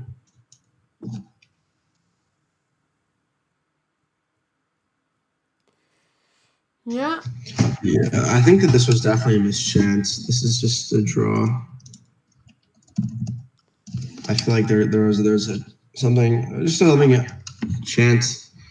Definitely, I think this might be. It's also kind of like psychologically annoying when Goryachkina, maybe she goes back and analyzes the game and she sees, oh, this is winning, and then you think that maybe even worse to like have to think about that for the rest of the match. Are we completely sure it was winning though? I think that there's definitely, if you bring the knight to e4 and then you go g5, I think the chances of winning are a lot better. Because the knight had the time to get to e2, where it defends everything very well. But if not given that time, then things change. And now this was, even allowing white to play this 91, 93, 91, 93, 91 thing. It even allowed this, exchange of d1 and e3 squares several times, and still Yeah. white got time to place the knight on e2 after knight c3, knight e2. Yeah, the So- knight on e2 is the perfect square, and if it gets there, then it's hard to win. But yeah. basically, have to stop it from getting there. I think Goryachkina gave her too much time to get the knight there, and once it got there, it's just a fortress. Unfortunately, even though there's positional domination, it's just a fortress. So this is the position. This game is going to be even longer than the last one, Anna. This is like we've had marathon games. No, nothing Okay. short. Just game 2 was 2.5 hours, but since then they've been over 5 hours every day. Yesterday, almost 5 hours. But Yeah, and Tata Steel starting in 20 minutes, right? 25 minutes. oh yeah, it's today as well, yeah. So Yeah. definitely. So we will see if this game finishes before then. Yeah.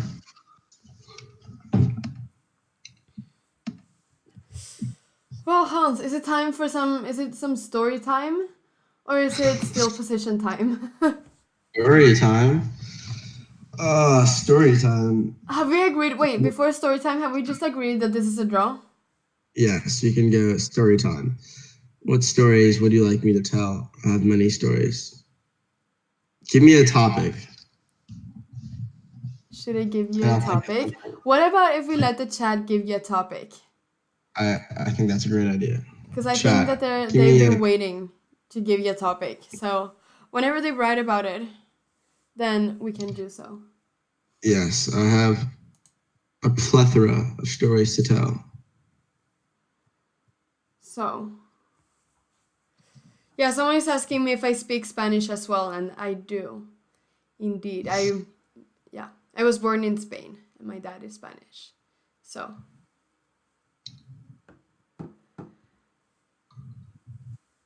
All right. Any real suggestions? By who? Do we have any other suggestions Yeah. for a story?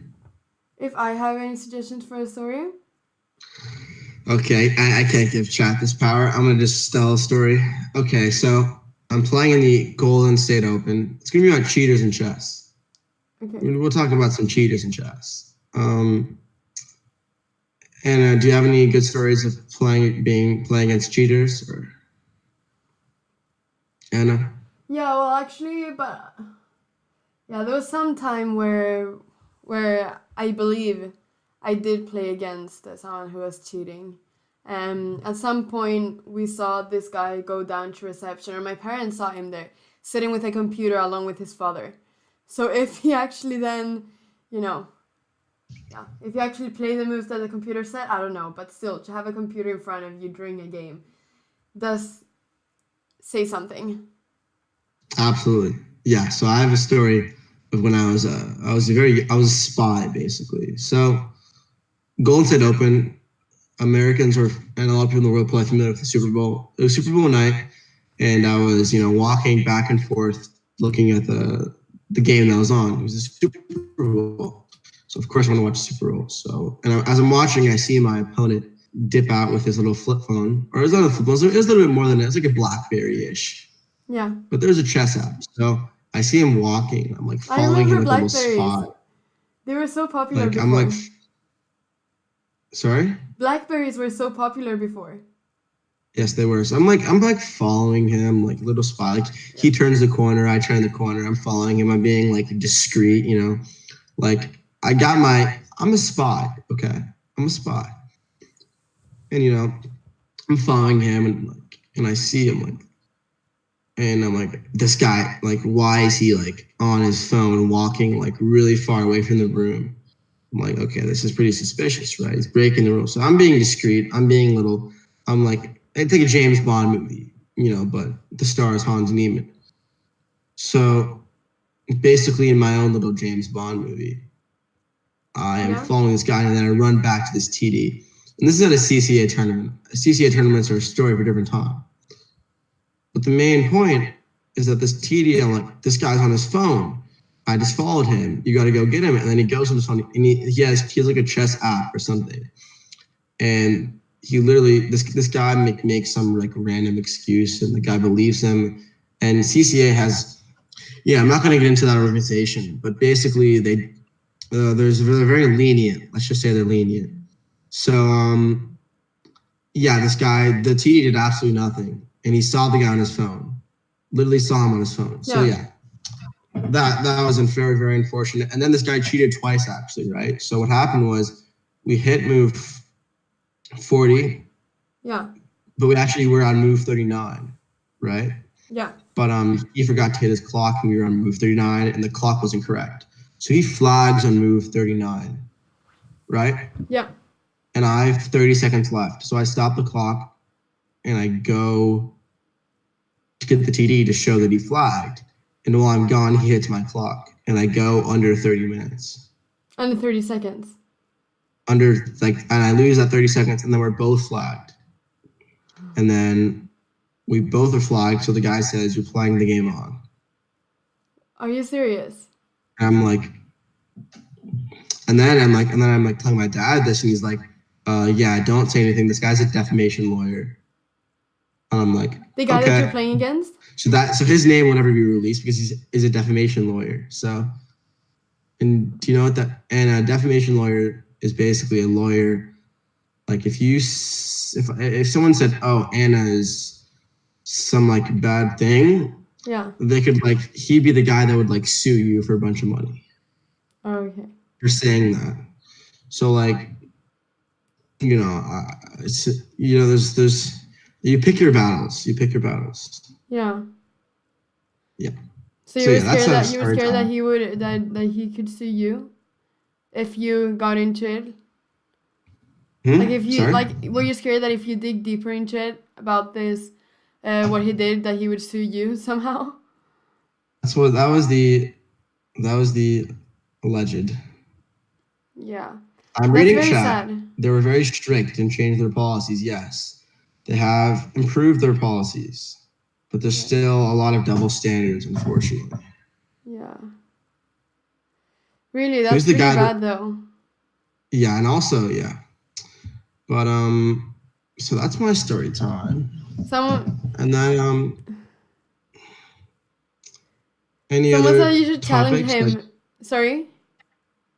Do we have any other realistic topics from chat?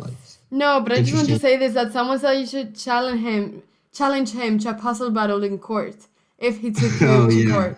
So I thought that was kind of funny. Yes, I did live in the Netherlands. Yeah. Hey, favorite Hans. One with the dog. Well, I have a great dog story. What an amazing dog story. So when before any dog story, there's a big thing happening here. They took on f4, and pawn took on f4. This is wrong. No one cares about the chess, Anna. But listen, bishop h4. This is the thing that this bishop e1 thing that. Bishop d2. This is who. No one cares. Okay. Right. The dog story is more. Let's go back to the dog story. Let's just forget about the game. So the dog. No one cares.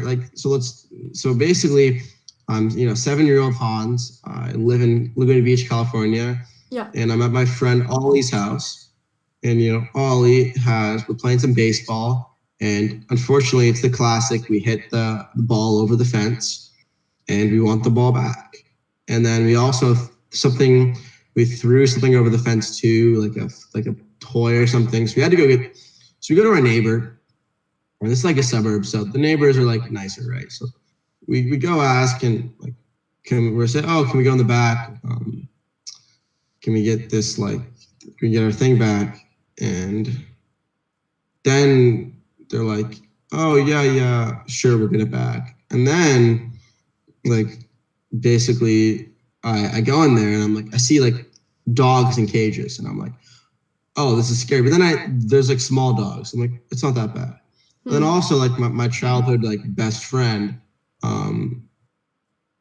who was actually English, and Yeah. his mom would tell him to stop being rubbish. Had a really big dog, and every single time, like I would go to his house, there was this really big dog that was barking, and it was super scary. So I was a little bit afraid of dogs. And this dog, like I have the ball, right, and this dog's just running at me, and I'm like playing with it. Like I'm not really like, I think dogs are like, not are humane creatures, right? Yeah. And then like the dog starts getting a little bit aggressive and it starts coming at me, and I'm like, no, no, no, no, no. And then like bites me. I go straight, and I have this like a heat shock, and like my parents drive me to like the hospital nearby, and like this mini dog is like the most aggressive thing ever, and like bites me. And the worst part about it is that I can never. I'm not a dog person, unfortunately. So how did it feel So when yeah, the dog bit you? how did I feel? I felt very scared because I actually didn't know what rabies was back then, but now knowing what it is, it's even scarier. Even scarier to think about it than actually living it in the Yeah, like moment. what if I just got rabies? Oh, you didn't. Now you're here.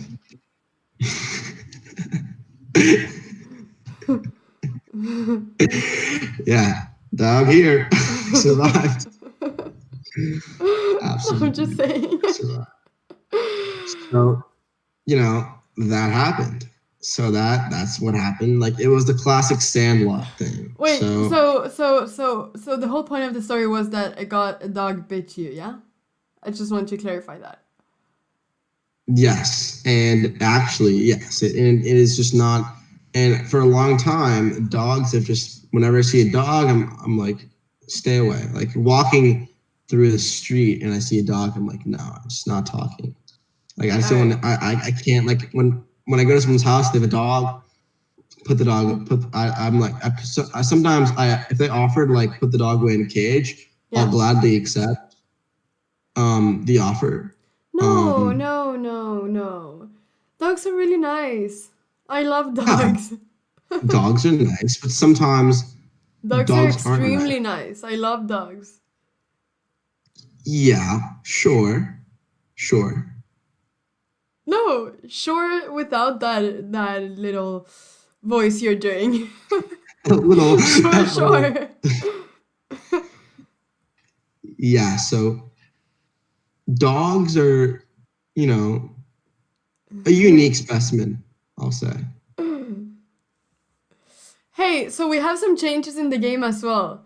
If you want to talk about it, do you not want to talk Yeah, about the? I don't like this. I don't like going into this. This is just giving unnecessary chances. Yeah, that's what I'm saying. This looks different from the last position. Look, now it's the knight against the bishop thing. A bishop that we were looking at. Bishop thing. No, it's just bishop. The knight against the bishop thing. No. The knight against the bishop that we were talking about. It's a great we transition perfectly to like serious chess from story time. It's like I think it's a good transition. We can transition back to another story very soon. yeah. Let me think of something good. Let's I have think so about it. many stories. I can look with the audience. We can look at the position here in the meantime here. So what is happening here? This knight is going to e4. That's what's happening. Yeah. So maybe we could do some. Let's say king h3, right? Knight e8. Yeah. Bishop f2. Knight f6. Bishop h4. Then knight e4. Bishop e1 should be a draw, right? Because you don't have any entrances? Yeah, and I think the key move there is that if king g6, then king h4 actually loses, I think. Or then king h6, king h3, king h5, king g2, king g4, right? After king h4? King Yeah, h6. so you don't really want to go, you want to probably just go king g2. Yeah.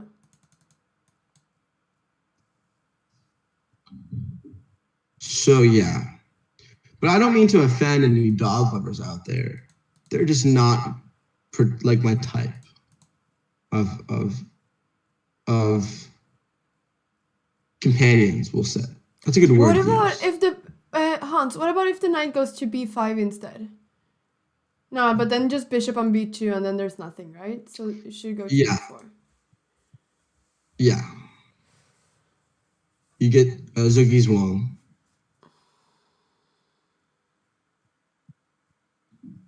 Yeah. Anna, would you prefer a dog? I know a lot of people say that they prefer dogs to people. How do you feel about that? It depends on the dog, but there are a few dogs that I would choose over people. Wow. Wow. Not even like a honesty. Honesty. You need Let me honesty. think of a story. All right, so knight e4 tick. Oh, I have an Rook amazing incoming. story. But no, you guys are gonna think I'm so stupid. Stupid in I what can't way? expose myself too much on the stream. This story will be. If you want to hear the story, go follow my channel. Go check out my channel when I stream, and I'll make sure that you hear the story. But this is a very special story that I can't just give away. How is the story compared to the dog story? Is It it doesn't even compare. It doesn't even compare. It's probably the best story you'll ever hear in your life. all right? So make sure to go follow my channel. And and when you make your channel, we'll do a stream and I'll tell the story. So I can Okay. get the story on my channel as well. Mm-hmm. Oh, that's great. Then maybe I need to make a channel. Yeah. So if you make a channel and we do a stream, I'll tell the story. All right. Hmm.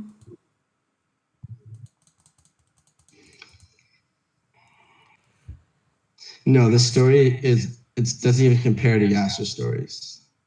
You got it's Anna. It's on another level of stories. Have I heard the story before? Actually, I might have told you. You probably don't. I think I've told you many stories, so you probably won't be able to differentiate. Yeah, that's true. That's true. You've told me many stories. So I think that I can you won't. pretend as if I haven't heard it though. Yeah, When you no, say you're it. probably. I think I have. There's a decent chance. There's a decent chance. All right. Decent chance. So actually we need to go very soon. Actually, I think we need to go now. I think we need to Oh, we end do. very soon because Tala Steel is starting soon. And this game Yeah. will not finish before um before this ends. Okay. Yeah, I So think we have some time.